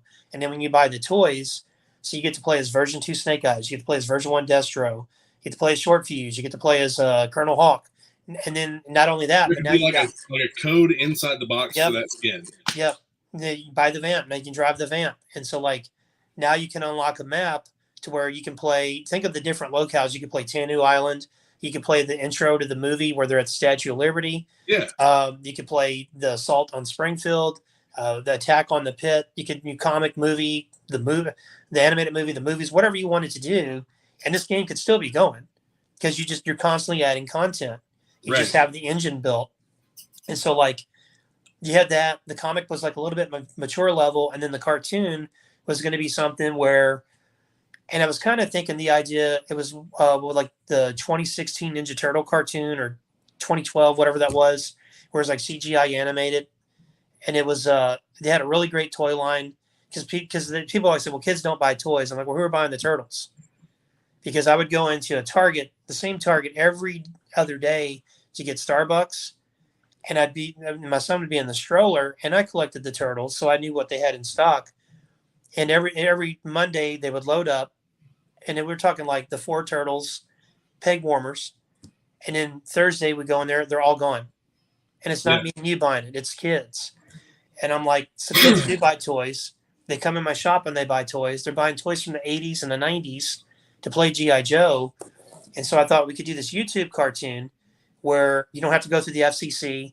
You don't have to, well, the network wants you to have a giraffe with horns on its head with rockets and a giant spider and polar bear guards, and then that way you can measure the metrics. So like your YouTube gets on there. Okay, well, this guy's in this age group. So, pardon me, we got this age demographic. How do we gear it towards kids? Plus, you can run your own commercials for all your Hasbro lines, And so the idea was we would do this. And then so you have like the cartoon, a comic, the video game, the toys. So we're going to have 4-inch figures. They were primarily geared towards kids and adults, and a 6-inch line that was all geared towards the adults. And it wasn't like, oh, I'm some Einstein thing 6-inch line. 6-inch line was Marvel Legends, Star Wars, Mattel, DC characters. It's a given. It's common sense. And so I worked this out. I had to like, how many Targets are there in the United States? Dollar Generals. I mean, I had J.C. Penney's in the mix, Meijer, everybody. And I was so conservative on the ordering, but it was still profitable. And how we were going to finance this was, so this was in 2018. And I figured if they said yes right away, which that would be impossible, I figured we could start in 2019 with a target date of maybe July 2020. So I'm thinking like, okay, we have free comic book day at the store. It's our big event, right? They have Walking Dead Day. They have Batman Day. The Cinco de Mayo. We have all this stuff, right? Because we have a Tex-Mex store, a restaurant next to us. And so we celebrate that too.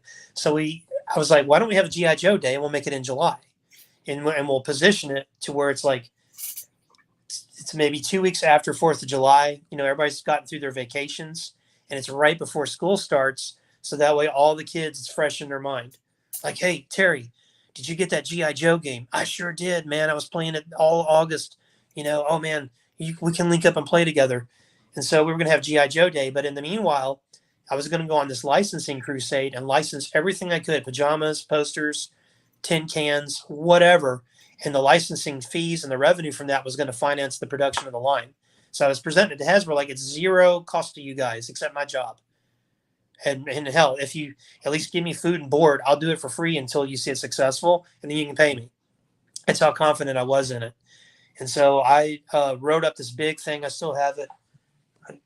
Hang on one second.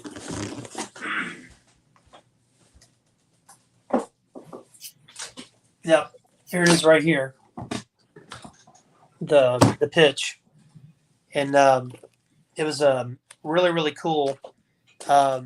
And so like the weekend, we were originally going to go up to Hasbro. That fell through.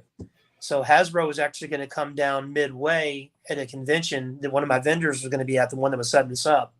Because he was going to bring me up as a guest. And I was like, I don't know, man.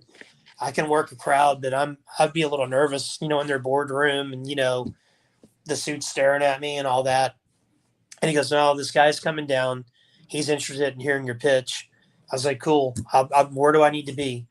And so we left town to go do this. And the weekend before I left, I was talking to Kirk Bazingian, and I wanted to get his blessing. And so, man, one of the coolest things ever, I'm talking to him on the phone. I'm on my way to the shop.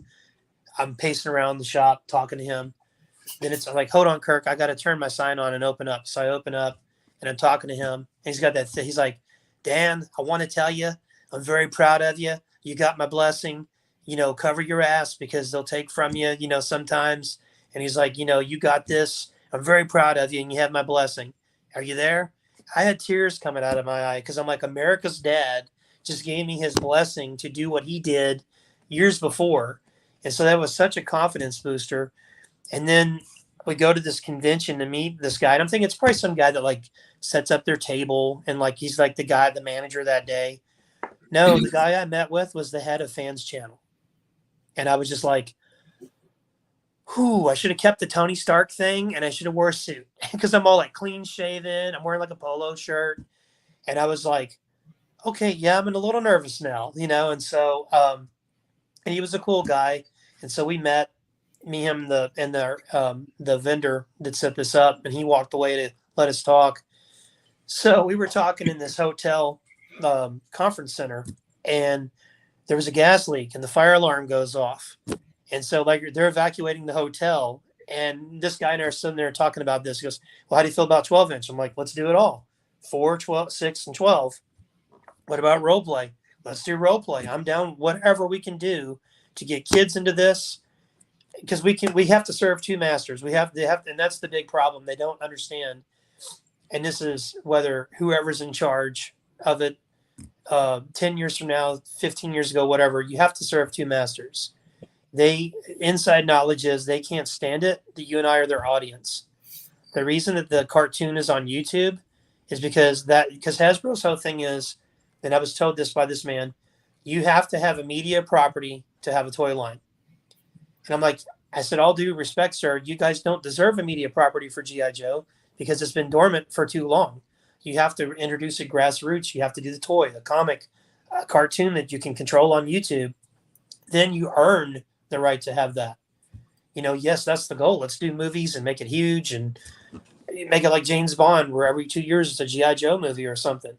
But if you just run out the gate with a G.I. Joe movie, like, I don't know, like Snake Eyes, Origins, and here we can put out toys. So that was what I was told, and I was also told they would never do 6-inch, and I was like, that's crazy, man. Marvel, you can take the Vulture body, change the feet out, that's General Hawk. Deadpool, you can convert into Snake Eyes. I have customers that do this right now, and I was like, you got to have the 4-inch because the whole thing with kids and their fingers. So like my son, I hook him up on the Joes, right? What scale do you think he plays with the most, Terry? 6-inch or 4-inch?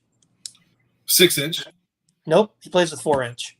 Really? And I asked him, I said, why do you like to do the 4-inch better? Now he'll play with the 6-inch, but he right now in the living room, he's got a battle going on. I think the Joes are fighting somebody called Siren Head, and it's not looking too good for the Joes. But he says, Daddy, I can hold them better, and they have vehicles and play sets.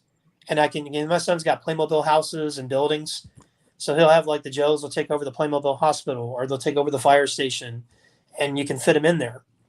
So here's a heads up to you guys. Playmobil scales well with G.I. Joe. So if you want a Destro's castle, go get you a Playmobil castle. Now, sometimes they don't fit the doors just right, but scale wise, it kind of works.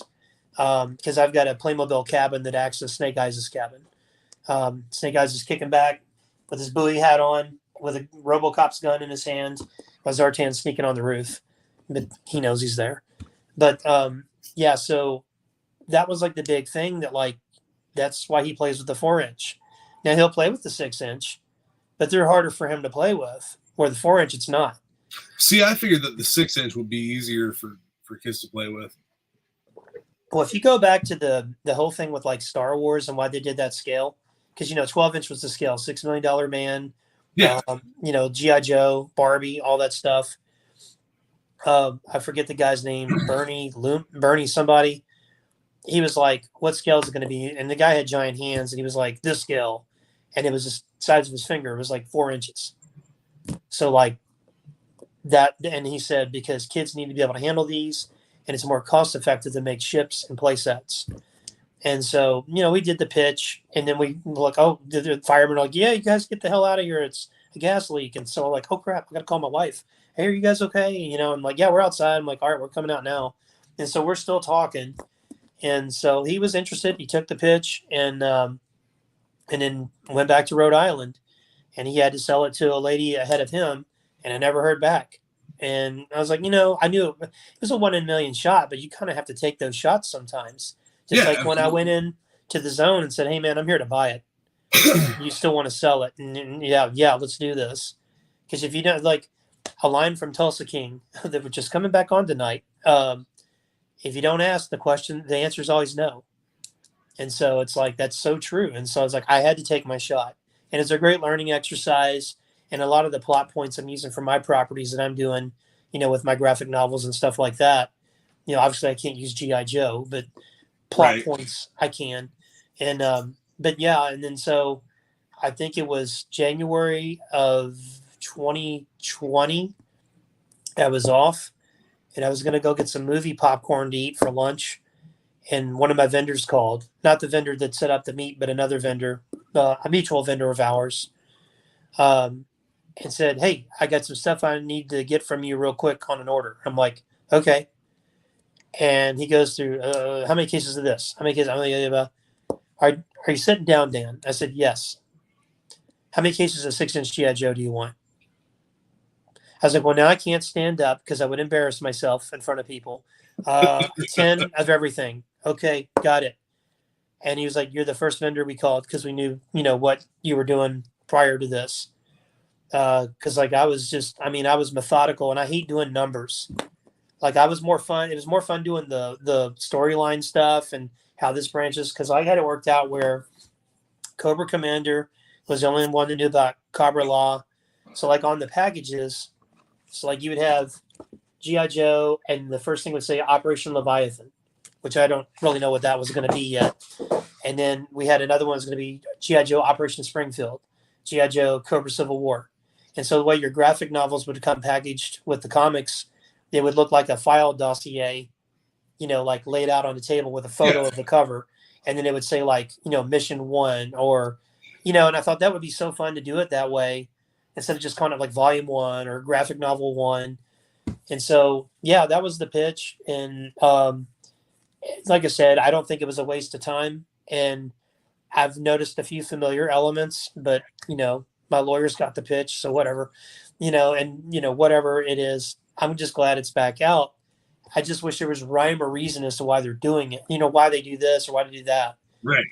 And I'm hoping that we will see some of that come forth in the classified line with the release of the new G.I. Joe comic from Skybound. Oh man, Skybound's killing it. I love it. So real quick, they do this thing where you can only have a media property.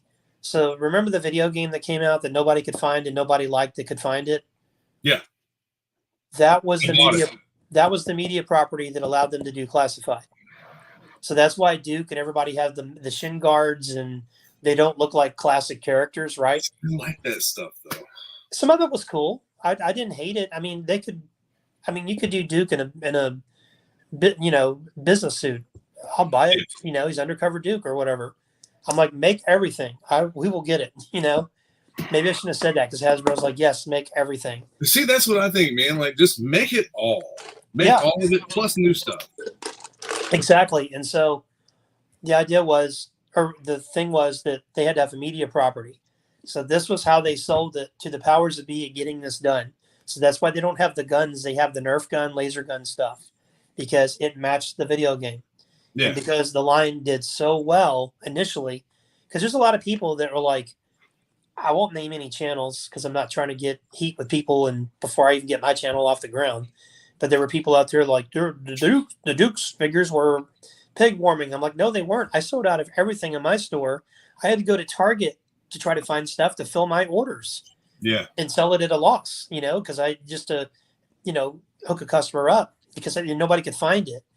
And it was like, even though they had the weird guns, they were still awesome. And then once they were like, look, powers that be, the line is successful. and it's doing well. We like to do this version of the character and kind of go this route. Then they were allowed to do that. And in the cartoon that's on YouTube that constantly plays, and I constantly still watch it. I've probably watched more now as an adult than I did as a kid. That's the media property until something else happens. And apparently they've tried to do other cartoons and they do test groups and they're not successful because people are like, this is what we want. And what they say in the test group is an updated version of a real American hero. That's it. That's a simple formula. And I don't, and one of the things I get, this drives me nuts about toys, because I think that, and I put this in the pitch. So, and this is something I've been saying for years. And so it's not exclusive to this pitch. We derive our values from one of four sources: God, family, country, community. Some of us get it from all four. We at least get it from one of those four sources. So the cool thing is that, and Lego did a big thing about this, because they said that toy play is so important to kids because it exercises the good and bad impulses that we're all born with. So you get to be the bad guy in Lego. You get to be the dragon doing bad stuff. You work that out of your system. And then like the good guy stops it or whatever. So if you take that to another level with what I'm saying, yeah, Skeletor, Darth Vader look cool as hell. But at the end of the day, He-Man and Luke win the day because they represent in an in-your-face, corny way the values we get from those four things: God, family, country, community. Like I was a big fan of Fat Albert growing up, and they would get their values from Mudfoot. I don't know if you ever watched Fat Albert, but Mudfoot was this bum that would sit on a bench and give Albert and the kids advice. That was community, and so like G.I. Joe, that would be country, or like maybe hopefully get this stuff as a kid, growing up. And the nice thing about this is that, I've gone through some really hard, bad times in my life. I mean, we all have, right? And like a lot of guys would be like, well, what would Peter Parker, Spider-Man do in this situation? For me, it was Snake Eyes and Captain America. I lost a family member on a birthday once, and that was tough. And I soldiered through it because I had a younger sister and brother that if they saw me fall apart, they would completely fall apart and then make it so much harder on my family. And I couldn't do that. So I was like, okay, we're going to soldier up like Snake Eyes. We're going to pick up the shield, keep moving like Cap. In addition to like my values, from my family and my God and country and all that. But that was like real stuff that I could see, I could read, that, I could look at that figure like, no, Cap, I got this. I'm going to get through this. And that's so important for young kids to grow up and with that stuff. And I was like, I have to try to bring that back in some way. And, in some ways it's around because, guys like us, we get stuff for our kids. But man, like I go on the playground and play with my kid and these kids at the school, and like they're not rushing home to watch He-Man or a G.I. Joe or a Transformers. Right. I even asked my best friend's son, because he went to the last JoeCon in 2018 with us, because that was like perfect when I was doing this pitch, because I'm just observing. There's men with their sons, and the sons, look, Dad, I found the guy I was looking for. And we're not talking like 16-year-olds. We're talking about 8-year-olds, 5-year-olds, 10-year-olds. They're into it. And I'm like, oh my God, you guys are losing money. This is money you can be making right now. Forget whatever thing you have against the military or whatever. I mean, because I even told the guy I pitched to, how many people did they kill in the Avengers? How many people did they kill in that Star Wars movie that nobody likes? How many people died in Cap Winter Soldier? I'm like, he's like, you're preaching to the choir, man. And it's like, but I think it's important the kids have stuff to play with and exercise their imagination, because that's where comic books and toys come into play, that it just reinforces the stuff you hear mom and dad say, or the pastor say, or your public official, or, Mudfoot on the bench tell you, and it's like, it's so important. I feel like we're really missing that right now. And then, like I remember it was sometime in the 90s, I finally had a Saturday off, and I was like, I'm going to watch some cartoons. And it was infomercials in the news all day. And I'm like, and they wonder why kids go to school and do violence. I mean, God bless. It's like the news all day. That's depressing enough just to watch 5 minutes of it. Imagine a whole afternoon of it. And then Billy Mays here, let me scrub down your toilet. And like, man, give me like some cool cartoon or movie, But yeah, so that was the pitch. Yeah, I think something like that would have worked out great, man. Just having having some kind of context to go along with what they're doing, other than, hey, buy these great new figures of characters that you grew up with. We're not going to worry about any other demographic except Gen X males. And see, here's the thing with that. I think it's great. We're the customer, but I'm like, you can serve two masters. You can serve us and you can serve the kids. And there's a way to do it. I mean, they did it with that Ninja Turtle line that I brought up earlier, and because it doesn't need, because I mean, at some point we're all going to age out or die off. You know what I mean? Right. And then what are they going to do?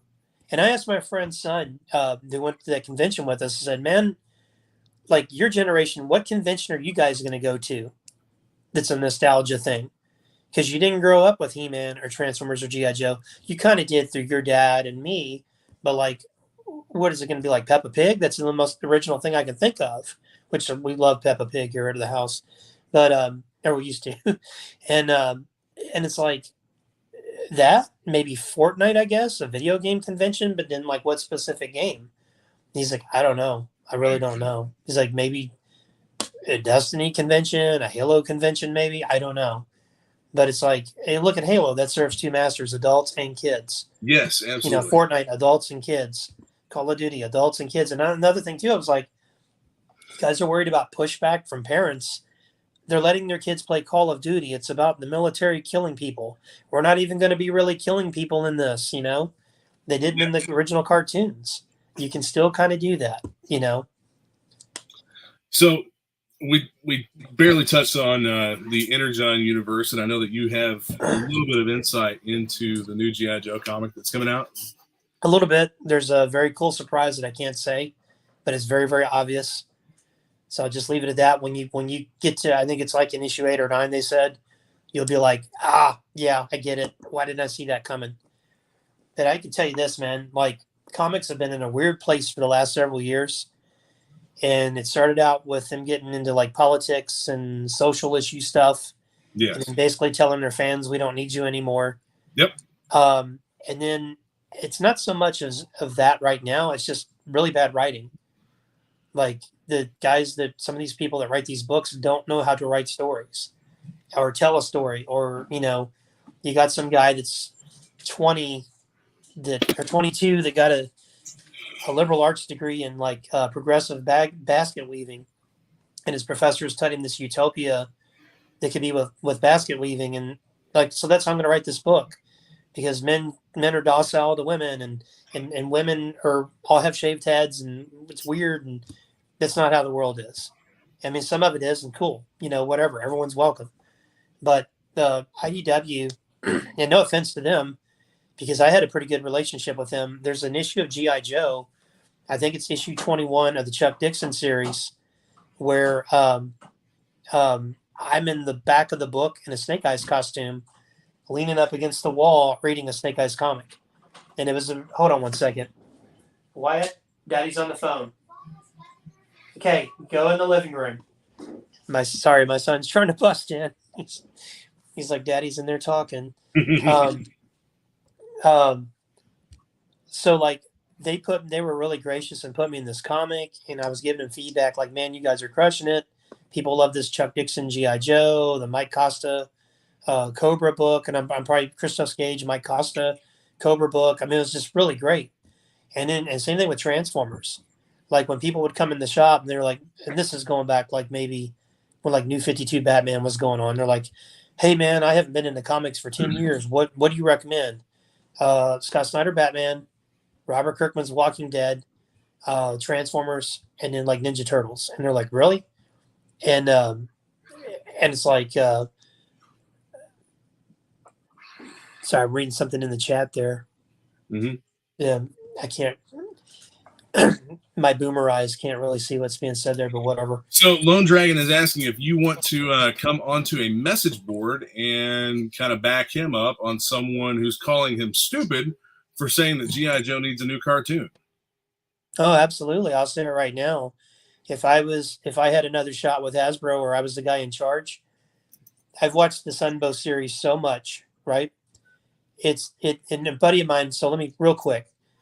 a buddy of mine said, "Did you see the trailer for Transformers 1?" And I said, "Yeah." Are you going to go see it? Like, nah, man, it feels too silly Billy to me. And he goes, "What's written for kids? Made for kids." I was like, "Dude, the stuff we grew up with was made for kids." Yes. But it was done good, and that's why it's still around. So, if to answer your friend there, what I would do is, and I just talked about this the other day actually, because we're watching the Mass Device, trying to figure out like what figure, what mystery are they talking about. I would do a prequel series to the Mass Device that is as close as you can get to the animation, as close as you can get to the same voice actors, or people that can imitate them, and I would do it in that same Sunbow style, just smarten it up a bit, and I would do like a prequel series. So say like Colonel Hawk has recruited Duke to the team, and then there's no Destro yet, just Cobra Commander, Baroness, Major Blood, and Cobra Troopers. The MacGuffin devices, they're going around the world doing something like every miniseries. And by the end of it, G.I. Joe scores this victory against Cobra. They know about Cobra. And then Hawk gets called to Washington, so he's being promoted as a general. Duke, you're in charge of the team. So that's why when you get to the Mass Device, Duke's the leader and not Hawk. And then Hawk comes back by season 2. And then, Cobra Commander can be like, send for Destro. We need him now. And so like that's what I would do. I would do a continuation of that stuff, and I would do the same thing with Transformers, and I would just renumber the series and think of the money they can make. So you could do like the prequel to the Mass Device. You remaster season 1, you add episodes to season 2. We don't quite get to the animated movie yet. Same thing with Transformers. I would just get as close as you could where it's seamless, and I think that could be done. I mean, look at X-Men '97. Case in point right there. Like, they took something that's old that was done really well. They updated it where it's not corny and hokey, but it's the same feel, the same style animation, some of the same voice actors, is as close as you can get. And man, look at it. It was amazing. X-Men '97 was the best thing the Marvels put out since Endgame. Absolutely. I'd say it's better than Endgame. Because Infinity Wars, I think that the top of the line for that. Endgame, okay. And I don't know. There's parts of Endgame that I love, and parts I'm like, what's going on? I'm just saying, like in terms of like. Oh no, I know what you mean though. Yeah, part absolutely. Of the story. Like I really do think that's the best thing that they put out. Absolutely, hands down. And there was a rumor that they're going to do the Spider-Man series, and then I hope they go back and do FF and Iron Man. Now, FF and Iron Man were not on the same level as Spider-Man and the X-Men animated series. So we can kind of just forget some of that old stuff and just kind of go forward. But I did hear that if they did do that, they do want to do a shared universe with those characters. And I mean, like, man, do it.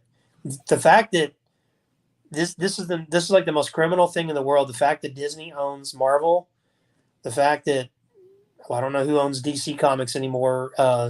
Discovery, AT&T, somebody owns DC Comics, or Warner Brothers. The fact that Warner Brothers has animation control of DC, and there's not some cartoon on every day promoting Avengers or Batman or it's great, Batman Cape Crusader, but a little kid's not going to go sign up for Amazon. Like, put it on TV that they can watch, or on YouTube. Promote the stuff that you make, comics, whatever it is. But yeah, the Energon stuff. So when IDW, they kind of squandered what they did with G.I. Joe and Transformers. Like, my Transformers sales were like 60 copies a month and went down to 4, and I wasn't even buying it. And G.I. Joe was just strictly a Real American Hero, and I think it was like 15 people. And myself, I would still get it. So they lost the license. No one knew where it was going. The big rumor was Boom Studios, Dynamite, maybe to Marvel, and then something about Robert Kirkman and Skybound that he had expressed an interest. So we go a great deal of time. Nobody knows what's going on with it. Then Marvel says, hey, we're doing a ROM omnibus. Oh, man, love ROM. This is so cool. Now we're doing a Micronauts omnibus. Both of those are owned by Hasbro. I bet you anything they're going to get G.I. Joe and Transformers. I think Boom's out of the question now. Dynamite's out. So don't know. Then I see a solicit in the catalog that I'm ordering from for a book called Void Rivals. Now, back up a little bit. Robert Kirkman's from Kentucky. Super cool guy. super successful guy, great writer. And, props to him that his comic book Walking Dead was very successful and was the #1 show for like 10 years. That's an amazing achievement. And now Invincible is now like this great cartoon or animated series, I should say. Oh, yeah. So during the pandemic, Robert Kirkman had a one-shot called Negan Lives for Walking Dead. And I was like, okay, I'll order it. Did not know this. This was a surprise. Whatever you ordered, he doubled, and he sent it all to you for free. Plus, he sent in these really exclusive variants. So, like off a book that I think I initially ordered 30 copies of, we made like almost $1,000 on free because of him.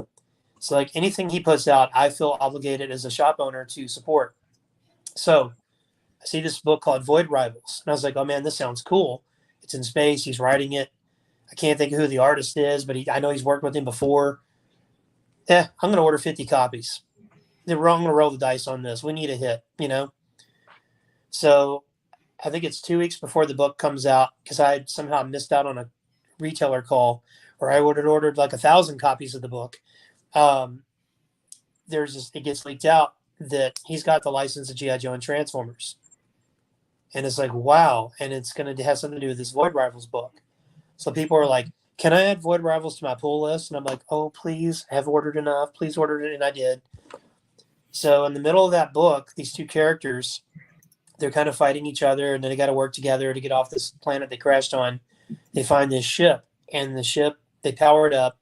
The male character's like, I'm going to fly the ship, take you to your people, and then I'll go home. We'll call it a day.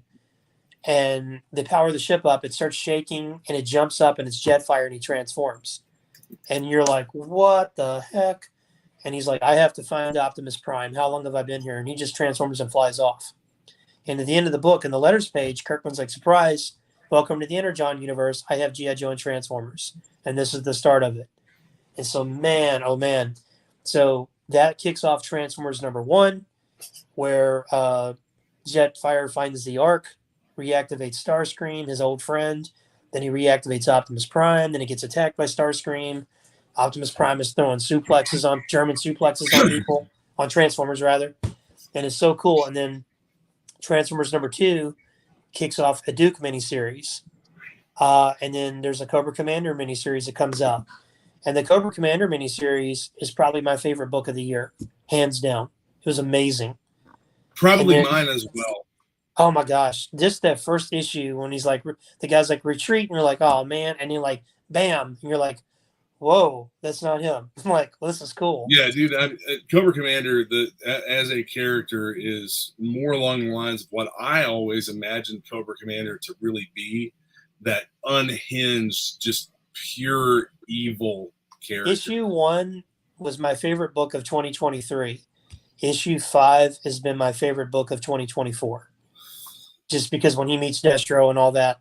So currently we have a Destro miniseries. We have a Scarlet miniseries. Their issue 4 has come out this month. Issue 5 comes out next month. And then G.I. Joe #1, which is going to be a team led by Duke, which is, public knowledge. If you've read Duke or the Energon Universe one-shot, that's launching in November. And that's going to be a huge, huge launch. This is the biggest launch for Skybound ever. And then these are the guys who are putting out Walking Dead and Invincible. So keep that in mind. And I can tell you as a retailer, I sell more issues of Transformers than I do of Spider-Man and Batman combined. And if you look in like the top 10, Transformers, I think, is like #5 or #6. It's ahead of Amazing Spider-Man nationally, which is amazing. And what's so cool is that back in the the early 2000s, comics were kind of in a slump. Marvel started doing Ultimates, like Ultimate Spider-Man, Ultimate X-Men. And then a company called Devil's Due Publishing brought back G.I. Joe, and a company called Dreamwave did Transformers. Well, that G.I. Joe #1 came out on September 12th, 2001. So the day after 9/11 happened, G.I. Joe came out. And man, what a welcome relief that was to read that with all the darkness that was going on in the world and our country at that time.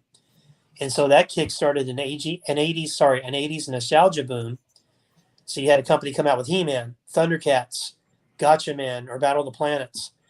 And then guys would come in and they'd be like, what's this Ultimate Spider-Man? What's this Ultimate X-Men? This is so cool. It's like Spider-Man starting today without 80 years of baggage. And it kicked off, this great renaissance in comics, which led to Ed Brubaker doing Winter Soldier, which led to Brian Michael Bendis on the Avengers, which led to Warren Ellis doing Iron Man, and then the Extremis storyline, which ended up leading to movies being done right, Yeah.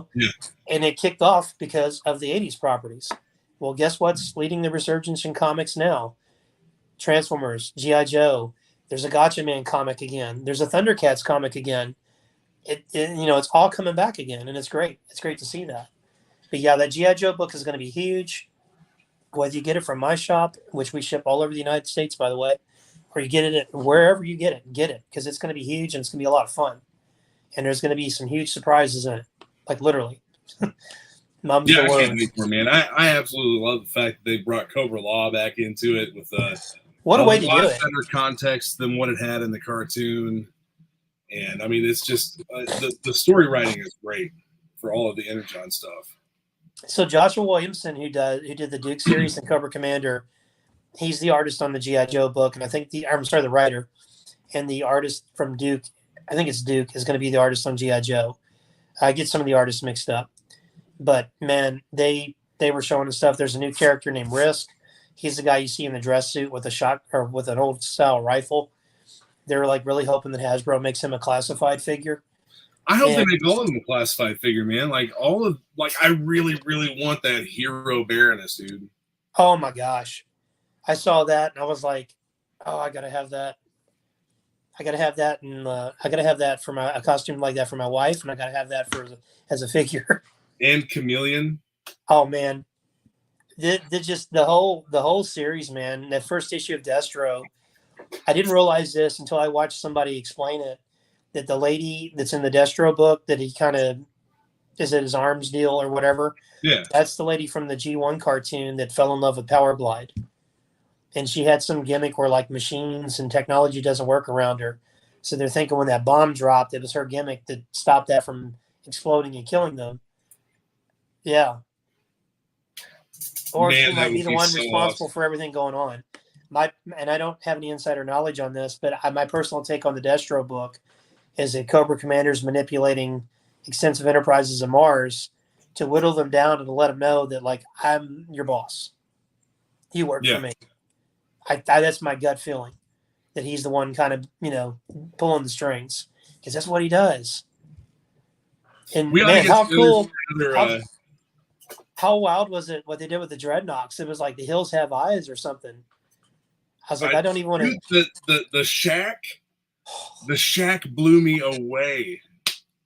Because and then the freaking scientist is the one that did the mass device, and he's like, when he's talking to meets Destro, he's like, "Please kill me, please just kill me now. I can't even get away. Just kill me." It's like, that's so amazing. And you can hear his voice. We need to go ahead. We need to do like some lives on like specific issues of these new series, or just about. I'm down with it, man. Now that we've worked through our boomer technology issues on my end, mainly, we can get this worked out. But no, I'm a little bit technologically impaired, so. Well, it's because of that girl from the Destro book. Right. I was interviewing her and nothing worked, so I couldn't. I'm supposed to go live with Terry. You have to leave the house so this works. But no, I mean, just the little nods and the layers. I mean, it's a lot of love. And then yes, Daniel Warren Johnson's Transformer book is so amazing, and like, a lot of people sleep on Void Rivals, and that book's phenomenal. Robert Kirkman writes that one himself, and that's just a really fun series. And if you've been keeping up with it, it's almost a secondary Transformer book, because you've had Skuxoid in it, you've had Springer, Hot Rod, the Quintessons, and something really, really big planet-sized thing at the end of issue 12 that we don't know exactly what that is. It has some hints, some suspicions, but who knows? But man, oh man, it's just a great time to be a fan of that stuff. And it's brought so many people back to the shop. And what we were talking about with like people hanging out and having fun in the store, it's brought that back too. Where like we're having these conversations like, oh, I think the Commander's behind it, or no, I think it's this, or what if it's that girl, or what if it just is what it is, or everyone's, talking, having fun, speculating like what's going on with it. And man, it's just a fun time. And I want them to make classifieds of everything. Don't stop. Just keep making them, Yeah, dude. I mean, I'm actually getting out of some of the 3 3/4 collecting just because I'm so deep into classified. Well, the weird thing, and this is like a little sidebar, and I don't know if you noticed this, if you even had time to leave your booth because you were so busy. Not much, but me and my buddy were having a hard time finding stuff to buy.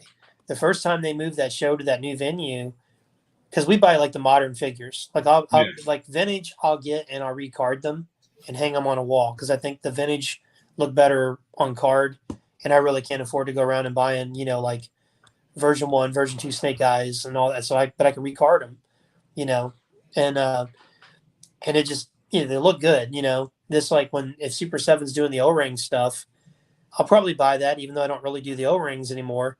But I'll leave them on card and hang them around the shop or my office or my collectible room or whatever. And, so it's like the 4-inch Joes, like 2007 to whenever they stopped making them, 2014. Like, I love that line. And so, like, my buddy and I, like, troop build. Well, we have this kind of like Cold War going on with each other, where I'm building a blue shirt army, he's building a red shirt army. And neither one of us quite knows how many the other one has. But, it's like Russia and America in the 80s. We're building this we had this get drunk one night and fight each other with them or something. I don't know. But which would be amazing. But, like, I couldn't find anything really to buy. It was weird, like, the last few times, because it's all like either the items are really dirty, they're incomplete, they're way overpriced, or it's all like, I don't need to army build 1986 dial tone. I already got one. I'm good. I saw, man, that I've noticed at a lot of toy shows is that a lot of these guys, a lot of the vendors, they bring stuff that's either carded or mint in box, and it's all just so mistreated. It's all like thrown into boxes and totes, and just it's so rough. Well, there was one vendor that, the first time they did the show there, he had just tons of modern stuff. And so me and my buddy were just like, shoot, spend all our money here. Because, like, my son will give me a list of what figures he wants. And so I'm like, okay, we got to find these guys for my son. Now it's time to find some for me. And, I couldn't find anything. And, like, this last one that I saw you at, I felt weird about it. And most of the stuff I bought was 6-inch stuff. And I was like, I feel dirty about buying classified because I sell it. But it was like stuff that's like, out of, I don't say out of print, that's a comic book term, but out of production, like Alley Vipers, because I rearranged how I had my troops, and I'm like, damn it, now I need 2 Alley Vipers to make this complete, so I'm going to do an extra couple Crimson Guards to guard the commander, or we're going to give Serpentor his own crew, and, so, like, I was kind of buying stuff like that, or exclusives that I missed out on. And I think I bought like one bat from the 4-inch line, and I was just like, okay. But, it was a fun time. And like you said, the great thing about it is just going to see everybody and talking and having fun and just enjoying something that was so special to so many people. And that's the cool thing about G.I. Joe is, like, and, Transformers and He-Man, that, like, this was very special to people growing up, and it still has a place in our hearts. And we are fortunate and blessed to have the ability to continue buying this stuff and old stuff or new stuff, and kind of passing on to kids and friends and nephews and nieces and whoever, Yeah, man, it's all, like, I absolutely love going to that show and seeing younger kids come in with their parents and actually shopping for stuff. Oh man, it's cool. It's so, like I said, when I was at that JoeCon, the very last official JoeCon, I was almost moved to tears seeing all these kids with their dad. I was like, man, if these conventions had been around when I was a kid, my dad would have had me here. We would have been doing this, because my dad used to take me to the flea market to look for comics. And I remember one time he picked me up when I was a caddy. He picked me up early from the country club I worked for, and he had Silver Surfer number 50, and it had, like, the foil cover with him and it was like the kickoff to Infinity Gauntlet, and like that. But there's like a fire, that book's getting out of the house before our cats, you know. Yeah. And then I would wake up my wife and let her know, hey, you got to get out of here. You know, we're got a thing going on. Well, man, my little girl is waking up from her nap, and it is time for me to go. Man, it's been great talking to you. Thanks for having me on. We can do this again. I look forward to it. Absolutely. Thanks for coming on and sharing a lot of this information. This conversation's been great. Man, it's been great talking to you, and I hope everybody enjoyed it. You can find me on Facebook. Sorry, I don't remember my Twitter handle. Send me some links, and I will post them in the description for this video. Yeah, I'll do that. I'll send those to you. So ways to find you online, and like if you have any online resources for your store, now you have a you have a Facebook page. I'll link. Yeah, that. You can find us zonecomicsandtoys.com, and then Zone Comics and Toys on Facebook. You can also find Actionverse Entertainment on Facebook. And we have 2 eBay stores. We have Zone Comics and Toys, and then we have AV Toys and Comics. So they're separate the separate companies. And then and then I'm on Facebook as Daniel Thompson. And I don't know what silly picture I have as my pro. Oh yeah, it's a picture of me as Roger Moore James Bond. So shooting a gun. So that's kind of fun. All right, man. Well, thanks everybody for watching. Be sure to subscribe and hit the notification bell, and we'll be doing more live interviews like this coming up. So thanks a lot for coming on, Dan, and we'll see you again soon. Thanks, Terry. Have a good day. You too, buddy.